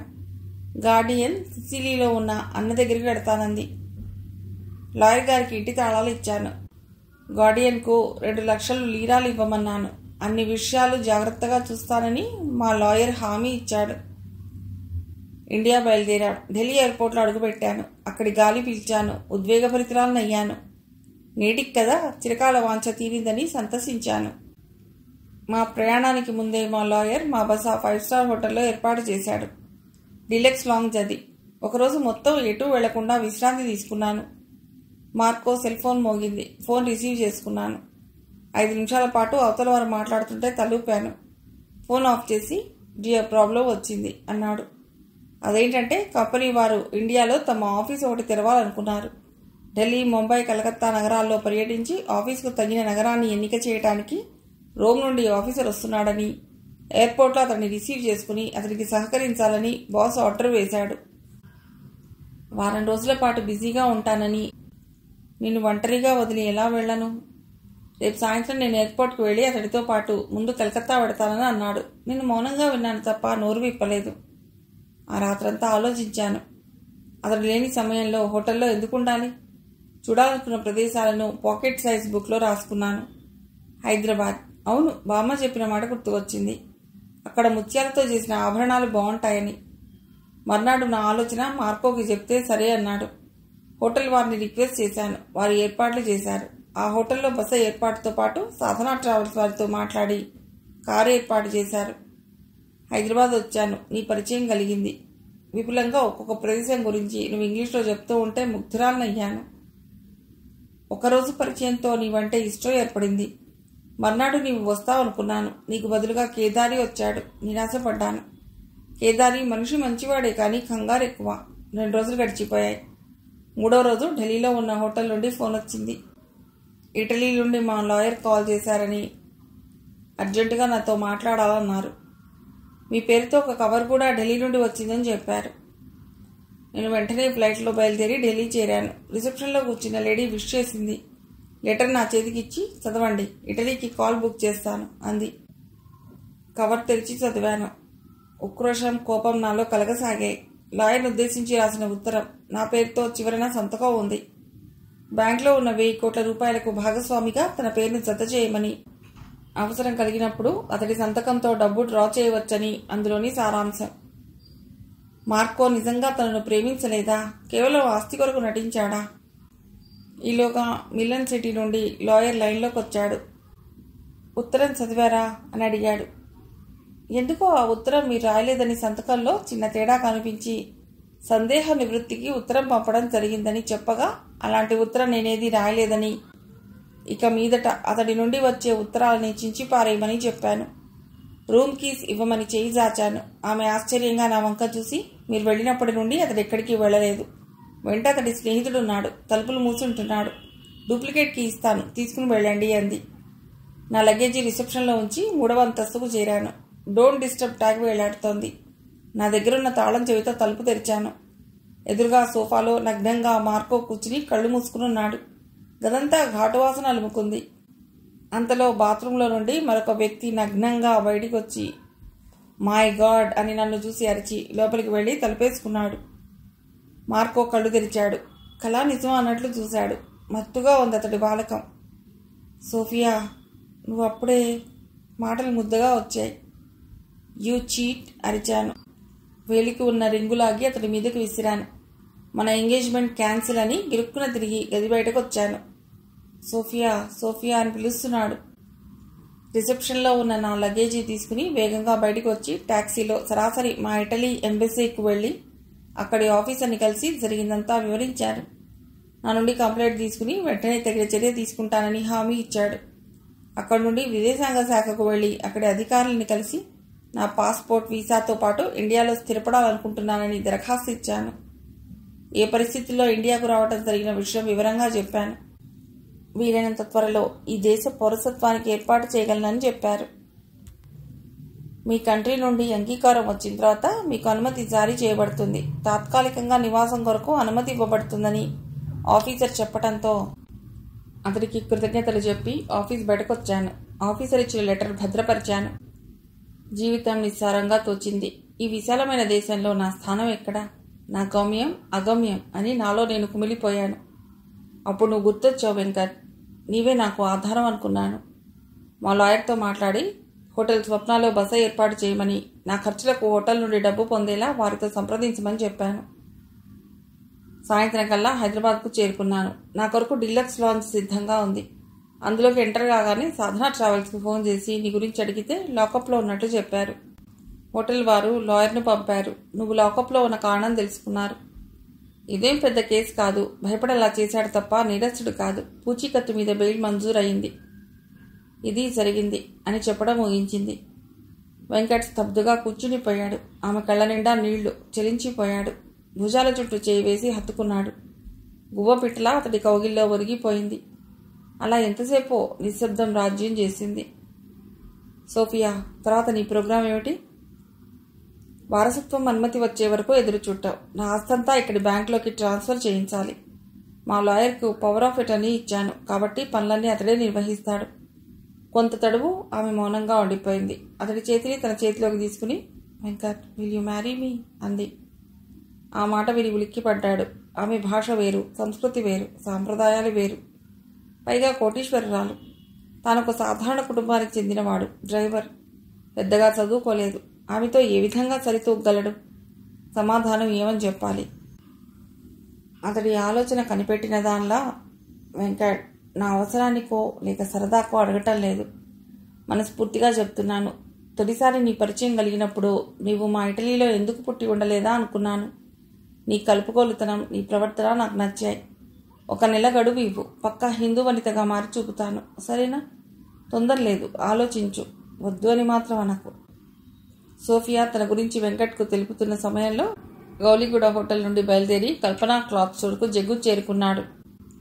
గ్లాస్ డోర్ తెరిచి టీవీగా లోపలికి అడుగుపెట్టాడు. అక్కడి వాతావరణం మరో విధంగా ఉంది. మధ్యాహ్న సమయంలో కస్టమర్స్ ఉండరని ఆ సమయాన్ని ఎంచుకున్నాడు.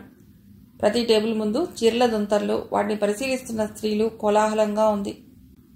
అతడికి ఏం చేయాలో తోచక నిల్చుండిపోయాడు. మేనేజర్ సమీపించాడు. చేతిలోని శుభలేఖలు చూపుతూ, మా చెల్లికి ఖరీదైన పట్టు చీరలు కొనాలి. ఇక్కడ చూస్తే కొన్ని కౌంటర్లు బిజీగా ఉన్నాయి. మేనేజర్ నవ్వి, ఆ చివరిన 12వ కౌంటర్ దగ్గరికి వెళ్ళండి. మీరు కోరుకున్న చీరలు చూడగలరు. అదేంటి? ఆ కౌంటర్ ముందు ఎవరూ లేరు. ఆ కౌంటర్ సాయంత్రం 6 తర్వాత బిజీగా ఉంటుంది. స్త్రీలు తమ భర్తలతో వస్తారు. భర్త బరువైన పర్స్ ఖాళీ చేయడానికి 10,000 నుండి ₹1,00,000 ఖరీదు చేసే పట్టు చీరలు ఉంటాయి. దానికంటే మరింత ఎక్కువ ధర చీరలు కొనుక్కునేవారు ఆర్డర్ ఇచ్చి అడతారు. మేనేజర్ మరోవైపుకి వెళ్ళిపోయాడు. 12వ కౌంటర్ దగ్గరికి వెళ్ళి స్టూల్ పైన కూర్చున్నాడు. కౌంటర్లో ఉన్న వ్యక్తి నమస్కరించి, చీర ఎంతలో కావాలి అని అడిగాడు. మా చెల్లికి నెమలి రంగు అంటే ఇష్టం. 40,000-50,000 వేల మధ్య ఉన్న చీర చూపించండి. అతడి ముందు రకరకాల రంగుల్లో మెరిసిపోతున్న పట్టు చీరలను పరిచాడు. పరిశీలనగా ఒక చీరను చూస్తూ, మీ పేరేమిటో తెలుసుకోవచ్చునా అని అడిగితే కౌంటర్లోని వ్యక్తి సానయ్య అని చెప్పాడు. జేబులోంచి 500 బొత్తి తీసి టేబుల్ పైన పెట్టి, నాకు సమాచారం కావాలి, ఇవ్వగలరా? సానయ్య ఆ డబ్బు వంక జగ్గు వంక చూసి, చిన్న సమాచారం అంటున్నారు, ఇంత డబ్బు ఎందుకు ఇస్తున్నారు? జేబులోంచి బిల్లు తీశాడు. మా చెల్లి శాలిని బీకాం 2వ సంవత్సరం చదువుతోంది. ప్రణవి అనే అమ్మాయికి స్నేహితురాలు. ఈ బిల్లు చేత్తో రాయబడి ఉంది. ఫోన్ నంబర్ కూడా లేదు. ఇక్కడ చూస్తే బిల్లింగ్ మిషన్ ద్వారా బిల్లు ఇవ్వబడుతోంది. ఓ అదా, ఆ రోజు టెక్నికల్ ప్రాబ్లం వచ్చి కంప్యూటర్లు పనిచేయలేదు. కస్టమర్స్ కూడా చాలామంది బిల్లు తీసుకోకుండా వెళ్ళిపోయారు. ఆమె ఫోన్ మీకెందుకు? మా శాలిని తన పెళ్లి కార్డు ఎలాగైనా ప్రణవికి ఇవ్వమని కోరింది. తనకు ఆమె అడ్రస్ తెలీదు. ఆ రోజు ఇద్దరు ఇదే షాప్లో కలుసుకున్నారు. ఇద్దరి పరిచయం జరిగింది. అర్జెంటుగా వెళ్లాలని ప్రణవి వెళ్తూ తన బిల్లు తీసుకుని రమ్మని కాలేజీలో కలిసినప్పుడు తీసుకుంటానంది. ఆ బిల్లు సంగతి ఇద్దరూ మర్చిపోయారు. ఈ బిల్లు ఇచ్చేలాగైనా ఫోన్ నంబరు లేదా అడ్రస్ కానీ మీ దగ్గర ఉందేమో తీసుకోమని చెప్తే ఇలా వచ్చాను. ఆ బిల్లును చూసి, ఆమె అడ్రస్ ఎలా తెలుస్తుంది మాకు? ఆ అమ్మాయి తరచూ మీ షాప్లోనే బట్టలు కొంటుందిట. మా చెల్లెలతో అందిట. ఆమె పేరుతో బిల్లు కాపీలు లోగడ కొన్నవాటివి ఉంటే ప్రయత్నించి ఆమె అడ్రస్ వెతకండి. మీ కష్టానికి ఈ డబ్బు మీదే అన్నాడు. 4 నెలల క్రితం బిల్లిది. ప్రయత్నిస్తాను. ఆలస్యం కూడా అవ్వవచ్చు. సానయ్య కౌంటర్ వదిలి స్టోర్ వైపు వెళ్ళాడు. ఆ రూమ్కు ఉన్న మరో ద్వారం గుండా ప్రొపరేటర్ గారి గదిలోకి వెళ్ళాడు. ఆ రోజు మేడం కూర్చుని ఉన్నారు. జేబులోంచి డబ్బు తీసి చూపించాడు. అమ్మా, ఒకసారి 12 కౌంటర్లోని వ్యక్తిని చూడండి. అతను డబ్బు ఇచ్చాడు. ప్రణవమ్మ అడ్రస్ కావాలని అడుగుతున్నాడు. చెల్లి పెళ్లికి ఆహ్వానించడానికి శుభలేఖ తెచ్చాడు. నాకు అనుమానం కలిగింది. పాపం జగ్గుకు కల్పనా క్లాత్ స్టోర్ ప్రణవి తండ్రి జగన్నాథం భాగస్వామి అని తెలుసుంటే ఆ షాప్కు రాకపోయేవాడు. మంచి పని చేశావు. మేడం మెచ్చుకుంది. ఫోన్ తీసి ప్రణవికి ఫోన్ చేసి ఓ వ్యక్తి షాప్కి వచ్చి ఎంక్వైరీ చేస్తున్నాడని వెంటనే పోలీసులకు తెలపమని, ఆ వ్యక్తి వెళ్లకుండా చూస్తామని అంది. 10 నిమిషాలు గడిచాయి. జగ్గుకు అసహనంగా ఉంది. వెళ్ళినవాడు ఇంకా రాడేమని చిరాకు పడుతున్నాడు. జేబులోని ఫోన్ వైబ్రేట్ అయింది. అవతల నుండి రుక్కుబాయ్ కోటరీ నుండి లచ్చుమన్. జగ్గు, నేను చెప్పేది జాగ్రత్తగా విను. రుక్కుబాయ్ అక్క లక్ష్మీబాయి ఆత్మహత్య చేసుకుంది. ఆమెకున్న ఆస్తులు కాపాడుకోవటానికి రుక్కుబాయ్ శాశ్వతంగా ముంబై పెడుతుంది. ఈ కోటరీ చోటాబాయ్ తీసుకున్నాడు. ఆ అమ్మాయి కొరకు ప్రయత్నం మానేసి వెనక్కి వచ్చేయి. జగ్గు లేచి నిల్చున్నాడు. మనసుకు ప్రమాదం పొంచి ఉన్నట్లు అనిపించింది. తలంచుకుని 10 అడుగులు వేశాడు. ఎదురుగా 2 వ్యక్తులు పోలీస్ డ్రెస్లో కనిపించారు. వెళ్ళడానికి ఉద్యుక్తుడయ్యాడు. జగ్గు వాళ్ళు ఊహించినంత వేగంగా కదిలాడు. చెరోవైపుకు వాళ్లను బలం కొద్దీ తోసి ద్వారం వైపు పరిగెత్తాడు. సెక్యూరిటీ అడ్డుకోగా విదిలించాడు. అప్పటికే ఇరుపక్కల 50 గజాల దూరంలో ట్రాఫిక్ను పోలీసులు ఆపేశారు. రోడ్డు మీదకి పరిగెత్తుకొచ్చాడు. ఆగిపో లేదా చస్తావు, ఇన్స్పెక్టర్ అరిచాడు. పారిపోవటానికి దారి వెతుకుతుండగా ఓ వ్యక్తి తలంచుకుని హోటల్ నుండి వేగంగా రోడ్డు మీదకి వచ్చాడు. అదే అవకాశంగా భావించి జగ్గు అతడిని ఒడిసి పట్టుకున్నాడు. జేబులోంచి సన్నని పదునైన 4 అంగుళాల బ్లేడ్ తీసి ఆ వ్యక్తి కంఠానికి ఆనించాడు. నన్ను వెళ్ళనివ్వండి, లేదా ఇతడు నా చేతిలో చస్తాడు, కర్కశంగా జగ్గు అన్నాడు. ఆ వ్యక్తి పెనుగులాడాడు. కదలకుండా నిల్చో అరిచాడు. తన వెనుక ఏదో నీడ కదిలినట్టుగా తోచింది. జగ్గు కోపంతో ఉడికిపోయాడు. బ్లేడుతో అతడి కంఠాన్ని కోసి గిరుక్కున తిరిగి తన చేతిలోని వ్యక్తిని వెనక వచ్చి నిల్చున్న మనిషి మీదకు తోసి జనం వైపు వేగంగా అడుగులేశాడు. జనంలోకి ఎడితే అతన్ని పట్టుకోవడం కష్టమని రియాక్ట్ అయిన ఇన్స్పెక్టర్ చేతిలోని పిస్టల్ పేలింది.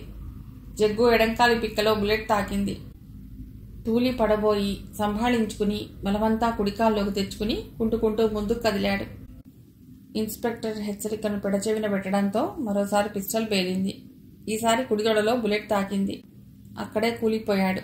పోలీసులు అతన్ని చుట్టుముట్టారు. గొంతుపైన గాయంతో విలవిలా కొట్టుకుంటున్న ఆ వ్యక్తిని సమీపించాడు. ఇన్స్పెక్టర్ శ్రీకాంత్ జేబులోంచి కర్చీఫ్ తీసి మెడ చుట్టూ మరింత రక్తం పోకుండా కట్టుకట్టాడు. అతడిని తేలిపార చూసిన శ్రీకాంత్ అతడెవరో గుర్తించి తెల్లబోయాడు. అతడు మృత్యుంజయరావు. ఇంతలో ఒక అంబులెన్స్ వచ్చింది. అందులోంచి డాక్టర్, నర్స్ దిగి గాయపడిన మృత్యుంజయరావును పరీక్షించి వెంటనే ఇతడికి ఆపరేషన్ చేయవలసి ఉంటుందన్నాడు. మూర్ఛపోయిన అతడిని అంబులెన్స్లోకి చేర్చారు. హాస్పిటల్ వైపు వేగంగా వెళ్లిపోయింది. మరొక అంబులెన్స్లోకి జగ్గు నెక్కించి వెంట పోలీసులు సబ్ ఇన్స్పెక్టర్ సురేష్ బయలుదేరారు. ఇన్స్పెక్టర్ శ్రీకాంత్ బైక్పై బయలుదేరే ముందు సిఐ నాగేశ్వరరావుకు ఫోన్ చేసి వివరాలు అందించాడు. దాదాపు 2 కేసులు ముగింపుకు వచ్చాయి సార్ అన్నాడు. హాస్పిటల్కి వెళ్లి డాక్టర్ని కలిసి మాట్లాడు. మన వాళ్ళని కాపలా ఉంచు. ఆ 2 పరిస్థితి ఎలా ఉందో నాకు ఫోన్ చేసి చెప్పమని ఆదేశించాడు. ప్రభుత్వ ఆసుపత్రిలో 3వ అంతస్తు వీఐపీల కొరకు కేటాయించబడింది. ఆ పై అంతస్తు ఆపరేషన్ థియేటర్. అధునాతన సాంకేతిక విలువలు గల పరికరాలతో నిర్మించబడి ఉంది. మొదటి థియేటర్లో ఆపరేషన్ టేబుల్పై జగన్ పడుకుని ఉన్నాడు. అనెస్థీషియా ఇవ్వబడింది. తొడలోని గాయం స్వల్పమైంది. ఎడంకాలి పిక్కలో దిగిన బుల్లెట్ టిబియా పేరు గల ఎముకను తాకడంతో చిట్లింది. 2 బుల్లెట్లను తొలగించి కట్టుకట్టారు. 2వ థియేటర్లోకి తీసుకువెళ్లిన మృత్యుంజయరావు పరిస్థితి కొంత విషమంగా ఉంది. కంఠనాళాలు కొన్ని తెగాయి. డాక్టర్లు 4 గంటలు శ్రమపడవలసి వచ్చింది. 3వ అంతస్తులో రూమ్ నంబర్ 11లో జగ్గును, 12లో మృత్యుంజయరావును చేర్చారు. అందుకోసం ప్రత్యేక పర్మిషన్ తీసుకున్నారు. 2 గదుల ముందు షిఫ్ట్ల వారీగా పోలీసులు కాపలా కాయసాగారు. సబ్ ఇన్స్పెక్టర్ను ఇన్ఛార్జిగా నియమించారు. గంటకొకసారి డాక్టర్ వచ్చి వాళ్ళ ఆరోగ్య పరిస్థితి పరీక్షించసాగాడు. మర్నాడు సిఐ నాగేశ్వరరావు ఇన్స్పెక్టర్ శ్రీకాంత్తో కలిసి హాస్పిటల్కి వచ్చారు. చీఫ్ సర్జన్తో మాట్లాడారు. ఆ ఇరువురి ఆరోగ్య పరిస్థితిని వివరించారు. తొడలో దిగిన బుల్లెట్ తేలిగ్గానే తీసేశారు. పిక్కలోని ఎముకలోకి దిగిన బుల్లెట్ను తీయటం కొంత కష్టమైన, ఎక్కువ డ్యామేజీ కాకుండానే తొలగించబడింది. ఆ గాయం మానటానికి కనీసం 10 రోజులైనా పట్టవచ్చు. రెండవ పేషెంట్ ఆరోగ్య పరిస్థితి క్రిటికల్గానే ఉంది. రక్తం చాలా పోయింది అని ఓ క్షణం పాటు ఆలోచించి, నా అనుమానం కంఠంలోని ఆ 2 నరాల వలన అతడి స్వరపేటిక పనిచేయకపోవచ్చు, అతడికి మాట రాకపోవచ్చు. 3-4 రోజుల తర్వాత అతడి పరీక్షించి చెప్తాము. ఇరువురు కలిసి 3వ అంతస్తులోకి వెళ్లారు. కాపలా ఉన్న కానిస్టేబుల్ మరియు సబ్ ఇన్స్పెక్టర్ లేచి నిల్చున్నాడు. ముందుగా 12వ నెంబర్ గదికి వెళ్లి మృత్యుంజయరావును చూశారు. కంఠం చుట్టూ బ్యాండేజీ, నిద్రపోతున్నాడు. జగ్గు ఉన్న గదిలోకి వెళ్లాడు. 2 కాళ్లకు బ్యాండేజీ వేసింది. అక్కడే నిల్చున్న నర్సును చూసి, ఇతడు స్పృహలోకి వచ్చి ఎంతసేపు అయింది? థియేటర్ నుండి తీసుకొచ్చిన 2 గంటలకే కళ్ళు తెరిచాడు. ఉదయం టీ ఇస్తే తాగాడు. సిఐ శ్రీకాంత్ కేసు చూశాడు. మంచం దగ్గరకు వెళ్లి జగ్గును తట్టి లేపగా కళ్ళు తెరిచాడు. ఏమీ ఎరుగని అమాయకుడిలా వారి వంక చూశాడు. నొప్పితో బాధపడుతున్నట్లు మూలిగాడు. నీ పేరేమిటి? ఎక్కడి నుంచి వచ్చావు? ప్రశ్నించాడు శ్రీకాంత్. జగ్గు. నాగ్పూర్ నుండి వచ్చాను, హీనస్వరంతో అన్నాడు. ఎందుకు వచ్చావు? సమాధానం రాలేదు. కళ్ళు మూసుకున్నాడు.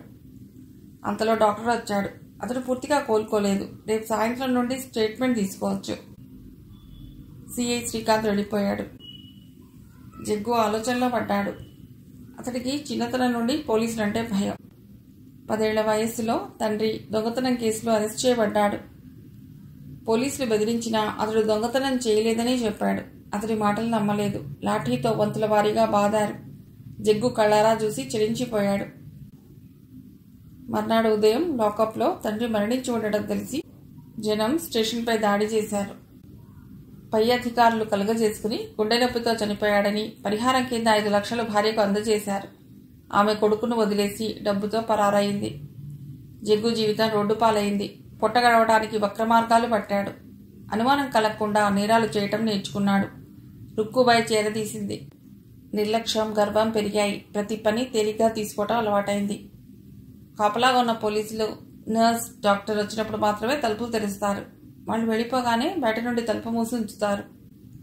పోలీసుల నుండి తప్పించుకోవటానికి అడ్డుగా వచ్చిన ఆ వ్యక్తిని పట్టుకున్నాడు. కానీ గాయపరచాలనుకోలేదు. వెనుక పాటుగా రాబోయిన వ్యక్తి నుండి ముందుకు వెళ్లాలని అనాలోచితంగా గొంతును గాయపరిచి అతని మీదకు తోశాడు. పోలీసులు వదలరు, హింసిస్తారు. లాకప్ డెత్ కింద చస్తాడు. వీల్లేదు, పారిపోవాలి. మెల్లిగా ఓపిక తెచ్చుకుని మంచం దిగాడు. కళ్ళు తిరిగాయి. మంచంపై కూలబడిపోయాడు. 5 నిమిషాలాగి తిరిగి ప్రయత్నించాడు. పళ్ల బిగువన బాధను బట్టి ముందుకు అడుగులు వేశాడు. కిటికీని సమీపించడానికి గగనంగా తోచింది. తెరలు తొలగించి కిందికి చూశాడు. కింది అంతస్తులో కిటికీపై లింటెల్ కనబడింది. అలా వరుసగా కిటికీలపై లింటెల్లు ఉన్నాయి. అతడు ఉన్న గది కిటికీ నుండి 5 అడుగులు దిగువన లింటెల్ ఉంది. ఎలాగో ప్రయత్నించి లింటెల్పై నిల్చోవాలి. దానికి సమానంగా కిటికీపై లింటెల్ ఉంది. 2 కిటికీల మధ్య దూరం సుమారు 4 అడుగులు. ఆ పక్కన లింటెల్ పైకి చేరుకోవాలి. విశాలమైన స్థలం. మధ్యలో మేడి పళ్ల చెట్లు శాఖోపశాఖలుగా విస్తరించి ఉంది. ఆ చెట్టు చేతికి అందే దూరంలో పక్క కిటికీ దగ్గర ఉంది. ఆ కొమ్మ ద్వారా చెట్టు దిగి బయటపడవచ్చు. ఆ చెట్టుకు 100 అడుగుల దూరంలో 2 పక్కల వాహనాల పార్కింగ్లు చేస్తున్నాయి. ఈ రాత్రికే పలాయనానికి సిద్ధపడాలి. జేబులోని డబ్బు, సెల్ ఫోన్ పోలీసులు తీసుకున్నారు. సిటీ దాటిపోవటం ఎలా? ముందు ఇక్కడి నుంచి బయటపడాలి. నాగ్పూర్ తిరిగి వెళ్లే ఆలోచన తర్వాత. మనసు హెచ్చరించింది. నర్స్ వచ్చే సమయం అయింది. మంచం పైకి చేరుకున్నాడు. ఎడంకాలి నొప్పితో విలవిల్లాడాడు. నర్స్ వచ్చి కాలు వంక చూసింది. రక్తం. మంచం ఎందుకు దిగావు అంది. దిగలేదు, కాళ్ళు చాచాను. కుట్లలోంచి రక్తం వచ్చి ఉండాలి. నర్స్ డ్రెస్సింగ్ చేసి నొప్పి తగ్గించడానికి ఇంజెక్షన్ చేసింది. రాత్రి 10 గంటల సమయం. షిఫ్ట్ మారిన తర్వాత మరొక నర్స్ కేస్ షీట్ పరిశీలించి రాత్రికి వేయవలసిన మందులు ఇచ్చింది. ఈ నొప్పి మూలాన నిద్ర పట్టడం లేదు, నిద్రమాత్ర ఇవ్వండి అన్నాడు. డాక్టర్ గారిని అడిగి వస్తానని వెళ్ళి 5 నిమిషాల తర్వాత నిద్రమాత్రతో వచ్చింది. మాత్ర తీసుకుని నోట్లో వేసుకున్నట్టు నటించి నర్స్ వెళ్లిపోయాక వేళ్ల మధ్య దాచిన టాబ్లెట్ను విసిరేశాడు. అంతటా సద్దుమణగసాగింది. 1 గంట గడిచేదాకా అలాగే మంచం పైన కదలకుండా పడుకున్నాడు. మంచం మీద నుండి కిందికి దిగి కుంటుతూ లోపల నుండి తలుపు గడియ వేశాడు. పరుపు మీద పరిచిన దుప్పటి లాగాడు. 2 పక్కల అంచులు కుట్టి ఉన్నాయి. పళ్లకు పనిచెప్పాడు. కుట్టిన అంచు కాస్త చిరిగింది. 2 చేతులతో చిరిగిన చోటును బలంగా లాగటంతో నిలువునా చీరి 2 ముక్కలైంది.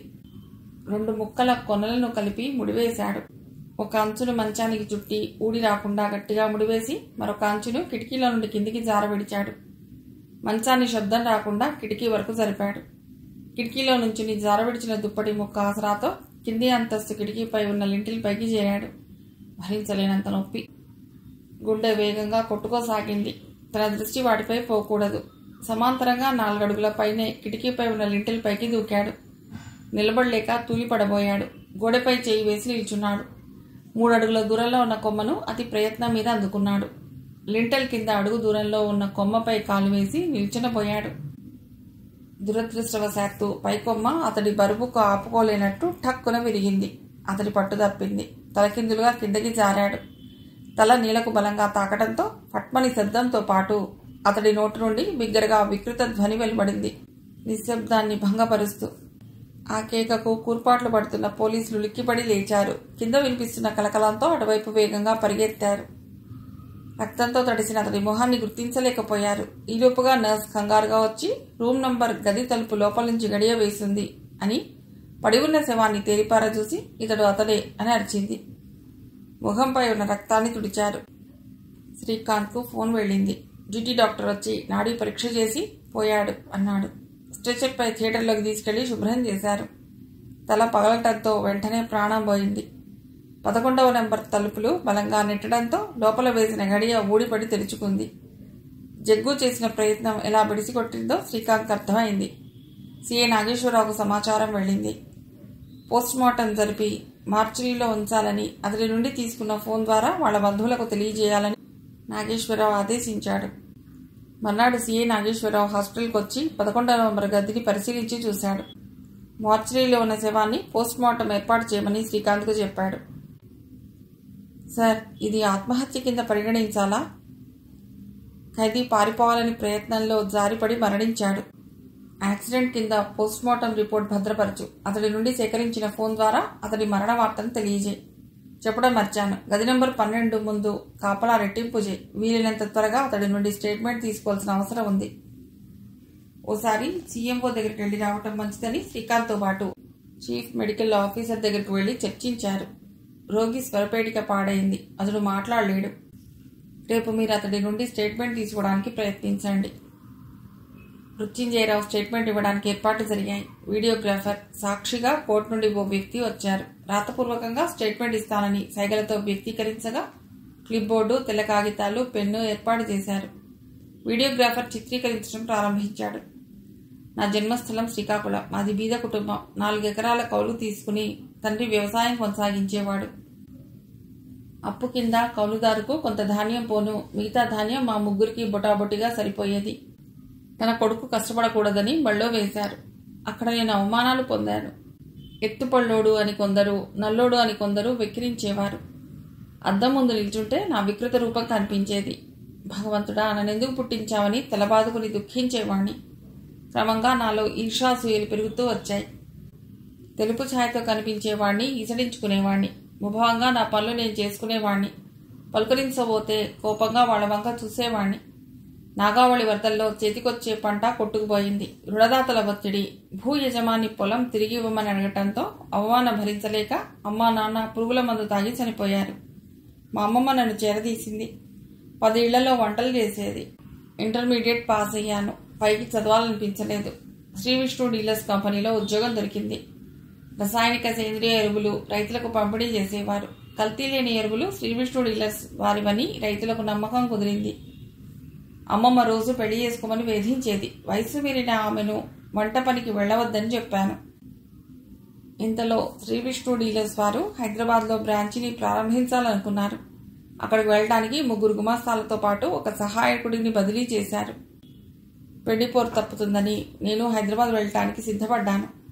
రాత్రిళ్లు నా మకాం షాప్లోనే 6 నెలలు గడిచాయి. ఓ రోజు అమ్మమ్మ ఆరోగ్యం క్షీణించిందని వెంటనే బయలుదేరమ్మని కబురంపింది. వెంటనే బయలుదేరాను. తీరా అక్కడికి వెళ్ళాక ఇంట్లో నడిగిడిలో ఉన్న దంపతులతో పాటు ఓ అందమైన అమ్మాయిని చూశాను. అమ్మమ్మ నన్ను చూసి నవ్వుతూ పలకరించింది. కోపగించుకున్నాను. పెళ్లి చేసుకోరా అంటే విన్నావు కాదు. ఈ అమ్మాయిని చూడు, ఎంత అందంగా ఉందో. ఈ అమ్మాయిని నువ్వు పెళ్లి చేసుకోక తప్పదు అంది. అనాకారి అయిన తనను ఎలా ఇష్టపడింది అని మీమాంస. కట్నం ఇవ్వలేడు, చాలా బీదవాడు. అమ్మాయి పెళ్లి చేసి బరువు దించుకోవాలనుకుంటున్నాడు అందే అమ్మమ్మ. అభ్యంతరం చెప్పడానికి కారణమేది నాకు కనిపించలేదు. ఆమె పేరు విశాల అని చెప్పారు. పీటల మీద కూర్చున్న నన్ను విశాలను చూసి, ఓ ముత్తైదువా, కాకి మొక్కుకు దొండపండు అంది. నా మనసు చివుక్కుమంది. మరొక ఆవిడ, ఆమెకు జరిగిన అన్యాయానికి అసలు పెళ్లి కాదనుకున్నాను, భగవంతుడు కరుణించాడు అంది. అన్యాయం జరిగిందని అంటున్నది ఏమిటది? నాలో అనుమాన బీజం నాటుకుంది. పెళ్లి జరిగిందని తెలిసి షాప్లోని వారు అభినందించారు. గగన్మహల్లో 3వ వీధిలో భార్యతో అద్దెకు దిగాను. పలకరిస్తే తలుపు వెళ్ళిపోయేది. సిగ్గనుకున్నాను. అందమైన భార్యను చూసి అసూయ పడతారని గుమ్మం దాటి బయటకు వెళ్లొద్దని ఆంక్షలు విధించాను. పెళ్లిలో నీకు అన్యాయం జరిగిందని అన్నారు. ఏమిటది అని ఎన్నిసార్లు అడిగినా తప్పుకుని వెళ్ళిపోయేది. నాలో ఆమె పట్ల అనుమానం మరింత బలపడింది. ఓసారి సారం అడుగుతూ ఉంటే విశాల సంజ్ఞలతో జవాబు ఇవ్వడం కంటపడింది. ఆమె మూగదని, మాటలు రావని తెలిసింది. అదేనా అన్యాయం, లేక ఆమె మూగతనానికి చూసి ఆమెపై అత్యాచారం జరిగిందా? అనుమానం రెండింతలయ్యింది. సారమ్మని పనికి రావద్దన్నాను. విశాల ఊరికి వెళ్ళిందని అబద్ధం చెప్పాను. నా భార్యను ఇంట్లో ఉండగా బయట నుండి తాళం వేసుకుని డ్యూటీకి వెళ్లేవాడిని. ఇంటికి రాగానే ఎవరైనా మారుతాళంతో తలుపులు తెరిచి విశాలతో గడిపి ఉండవచ్చని ఆనవాళ్ల కొరకు అంగుళం గదులను వెతికేవాడిని. హింసించినా ఆమె ప్రతిఘటించకపోవటం, పైశాచికంగా కసి తీరా ఆమెను అనుభవించినా మౌనంగా ఉండిపోవటంతో ఆమె పట్ల ఉక్రోషం పెరిగింది. అనుమాన బీజం వలన కలత నిధుల నాకు. నిశ్చింతగా ఆమె నిద్రపోతుంటే సహించక ఆమెను లేపి మంచినీళ్ళు తీసుకురమ్మని చెప్తే మంచినీళ్ళు తెచ్చేది. రాను రాను ఆమె అంటే జుగుప్స. వీలైనంత త్వరలో ఆమెను వదిలించుకోవాలన్న ప్రబలమైన కోరిక ఏర్పడింది. కొత్తగా షాప్కు పురుగుల మందు వచ్చింది. అది విషప్రాయమని, ఇది తాగితే గంటలో మనిషి ప్రాణం పోతుందని ఆ పురుగుల మందు వివరాలు చదివి తెలుసుకున్నాను. ఓ సాయంత్రం ముహూర్తం నిశ్చయించాను. వెంట 2 కోకోకోలాలు, దాంతోపాటు పురుగుల మందు తెచ్చాను. చాటుగా కోకోకోలాలో పురుగుల మందు కలిపాను. ముఖం నిండా నవ్వు పులుముకుని విశాల అని పిలువగా భయపడుతూ నా ముందు నిల్చుంది. కోకోకోలా బాటిల్ ఇచ్చాను. నా చేతిలోని బాటిల్ని ఎత్తి చూపుతూ తాగమని సంజ్ఞ చేశాను. నేను తాగుతుండగా ఆమె సంతోషంగా తాగింది. బాటిల్లోనిదంతా తాగి ముఖం వికారంగా పెట్టింది. నాలో నేను సంతోషించాను. దీని పని అయిపోయిందనుకున్నాను. ఆమెలో ఎలాంటి మార్పు కనిపించలేదు. ఆ సమయంలో కూడా హింసించాలనిపించింది. ఆమెను మంచం మీదకు తోసి పసుపులా మీద పడ్డాను. కసి తీరా అనుభవిస్తూ ఆమె శరీరంతో ఆడుకున్నాను. బాధనంతా మౌనంగా భరించింది. కంటి చివర్ల నుండి కన్నీరు కార్చింది. ఆమె నుండి లేచి నిల్చున్నాను. నిస్సత్తుగా పడుకునుంది. పక్కపక్క నవ్వాను. నువ్వు తాగిన బాటిల్లో విషం కలిపాను. మరొక 40 నిమిషాల్లో నీవు చస్తావు. నీ పీడ విరగడైపోతుంది అని బాత్రూంలోకి వెళ్ళాను. 5 నిమిషాల తర్వాత వచ్చి చూస్తే కనబడలేదు. ఇల్లంతా వెతికాను. తలుపులు చేరవేసున్నాయి. బయటకు పరిగెత్తి చూశాను. 2-3 వీధులు తిరిగాను. ఎక్కడా కనిపించలేదు. ఎక్కడో అక్కడ చచ్చిపడిపోయి ఉంటుంది అనుకున్నాను. 2 వ్యక్తులు ఓటర్ లిస్టు పట్టుకుని వచ్చారు. నా భార్య గురించి అడిగి పేరు నమోదు చేసుకోమని ఫామ్ ఇచ్చి వెళ్లారు. వారిపై అనుమానం పొడచూపి వారు వెళ్లిన కొద్ది నిమిషాలకు తలుపు తెరిచి చూడగా పని మనిషి సారమ్మతో మాట్లాడుతూ ఉండడం గమనించాను. ఆమె ఒక్కతే నా భార్యని చూసింది. అంతే, ఇంటికి తాళం వేసి వెళ్లిపోయి ఓ రాత్రి DCM వ్యాన్ని తెచ్చి ఇల్లు ఖాళీ చేశాను. సరాసరి ఆ సామాను విలువ లెక్కించడానికి 2 రోజులు అవుతుందన్నాడు షాప్ వాడు. కోటిలోని చిన్న సందులో ఉన్న హోటల్లో బస చేశాను. అక్కడ ఉత్తరాది తిండి తినలేక రోడ్డు మీదకి వచ్చి కాస్త దూరంలో ఉన్న హోటల్కి వెళ్లి భోజనం చేశాను. తిరిగి తలంచుకుని గబగబా రోడ్డు దాటబోతుండగా వద్దు అని అన్నా నన్ను కాదనుకుని గింజుకున్నాను. ఈ కత్తి నీ గొంతులో దిగుతుంది, కదలకుండా నించోమన్నాడు. ఏం జరిగిందో తెలియదు. కత్తితో నా గొంతు కోసి తోసేశాడు. ఆ తర్వాత ఏం జరిగిందో నాకు గుర్తులేదు. ఓ అమాయకురాల్ని హింసించి విషప్రయోగం చేసినందుకు నాకు ఈ శిక్ష భగవంతుడే విధించాడు. ఇట్లు మృత్యుంజయరావు. స్టేట్మెంట్ పైన సాక్షి సంతకాలు చేశారు. సిఐ అతడి స్టేట్మెంట్ చదివి నిట్టూర్పు వదిలాడు. బషీర్ కేసు కోర్టులో విచారణకు వచ్చింది. ప్రణవి కీలక సాక్ష్యం. నాటు పిస్తోల్ మీద వేలిముద్రలు అడవిలో గాలిస్తుండగా బషీర్ని అరెస్ట్ చేసిన పోలీసుల కథనం. బషీర్ నేరస్తుడిగా నిరూపణ జరిగింది. కిడ్నాప్లో భాగస్థుడు, యజమానిని హత్య చేయటం 2 నేరాల క్రింద కోర్టు అతడికి యావజ్జీవ కారాగార శిక్ష విధించింది. 20 రోజుల తర్వాత మృత్యుంజయరావు కోలుకున్నాడు. అతడి గళం మూగబోయింది. కోర్టులో అతడిపై విచారణ ప్రారంభమైంది. స్వయంగా అతడు రాసిచ్చిన స్టేట్మెంట్ తిరిగి అతడి ముందు చదవడం జరిగింది. దీన్ని నీవు అంగీకరిస్తున్నావా అని జడ్జి ప్రశ్నించగా అవునని తలూపాడు. చేతులతో సంజ్ఞ చేశాడు. మృత్యుంజయరావును నేరస్తుడిగా నిర్ధారించి 7 ఏళ్ల శిక్ష వేశారు. వెంకట్ను బోన్లో నిలబెట్టి జడ్జి చీవాట్లు వేశాడు. ఒక పౌరుడిగా నీ విద్యుక్త ధర్మాన్ని మర్చావు. నేరం నీపై వస్తుందని భయంతో శవాన్ని పెట్టెలో పెట్టి తరలించావు. ఫలితంగా ఓ నిర్దోషి లాకప్లో ఉండవలసి వచ్చింది. ఈ కోర్టు నీ ప్రథమ తప్పిదంగా భావించి నిన్ను క్షమించడం జరుగుతుంది. అయినా తప్పు తప్పే గనక 10,000 రూపాయలు జరిమానా విధించడమైంది. సోఫియా వెంటనే డబ్బు చెల్లించింది. కోర్టుకు నూతన దంపతులు విహారీ ప్రణవీలు హాజరయ్యారు. భారత ప్రభుత్వం సోఫియాకు పౌరసత్వాన్ని జారీ చేసింది. దేశంలో ఏ ప్రదేశంలోనైనా నివసించడానికి అనుమతి లభించింది. ఇటలీ బ్యాంకు నుండి ఈ దేశ జాతీయ బ్యాంకులోకి ఆమె అకౌంట్లోకి ఆమెకు చెందిన డబ్బు ట్రాన్స్ఫర్ చేయబడింది. కేసు నడుస్తుండగానే వెంకట్ సోఫియాలు తమ వివాహం కొరకు ఆర్య సమాజ్లో దరఖాస్తు సమర్పించారు. కేసు ముగిసిన 2 రోజులకు వారి వివాహ సందర్భంగా సాధనా ట్రావెల్స్ సిబ్బంది హాజరయ్యారు. నూతన దంపతులకు శుభాకాంక్షలు అందజేశారు. హోటల్ స్వప్నాలో రిసెప్షన్ ఏర్పాట్లు జరిగాయి. తమ కాపురానికి కావలసిన సరంజామా అంతా కొనుక్కుని ముందుగానే బోధన్ పంపించారు. వారం తర్వాత కేదారి కారు నడుపుతుండగా నూతన దంపతులు వెనక సీట్లో కూర్చున్నారు. సోఫియా దీర్ఘంగా ఆలోచనలో ఉండగా గమనించిన వెంకట్ ఆమె భుజంపై చేయి వేసి, దేని గురించి నీకు ఇంకా ఆలోచనలు అని అడిగాడు. మీ వాళ్ళు రాకుండానే మన వివాహం జరిగిపోయింది. మీ అమ్మా నాన్న బాధపడి ఉంటారు. ఒక విదేశీ వనితను పెళ్లి చేసుకున్నాడని నీపై కోపగించుకోవచ్చు. నన్ను కోడలిగా అంగీకరించరేమోనని భయంగా ఉంది. కేదారి భార్య చీర ఎలా కట్టుకోవాలో నేర్పింది. చాలా విషయాలు ఆమె నుండి తెలుసుకున్నాను. అందుకు బహుమతిగా ఈ కారు కొన్నాను. కేదారి స్వయంగా టాక్సీ నడుపుకుంటాడు. వెంకట్ ఆమెతో అన్నాడు, సోఫియా, నీవు మా వాళ్ల గురించి భయపడవలసిన అవసరం లేదు. మన వివాహం జరిగిన సంగతి ముందే తెలుసు. మా నాన్న మాంసం ముక్కలు చేసి అమ్ముతాడు తప్ప ప్రేమను ఆప్యాయతలను ముక్కలు చేసే స్వభావం కాదా ఆయనది. మన రాక కొరకు అక్కడ అందరూ ఎదురు చూస్తున్నారు. దేవకన్య లాంటి కోడలొచ్చిందని మా అమ్మ సంబరపడిపోతుంది. ఆమె మొహం విప్పారింది. అతడికి మరింత దగ్గరగా జరిగి, నేను ప్రేమిస్తున్నాను ఇటలీ భాషలో అంది. అందుకు జవాబుగా ఆమె కళ్ళలోకి చూస్తూ, నీ ప్రేమే నా ప్రేమ ఇటలీ భాషలోనే వెంకట్ సమాధానం ఇచ్చాడు. సంభ్రమాశ్చర్యాలతో అతడి వంక చూస్తుండిపోయింది. కేదారి రియర్ మిర్రర్లో చూసి, ఏంది వీళ్ళు మాటాముచ్చటా లేకుండా అట్లా చూసుకుంటున్నారు, ఇది ప్రేమంటరా?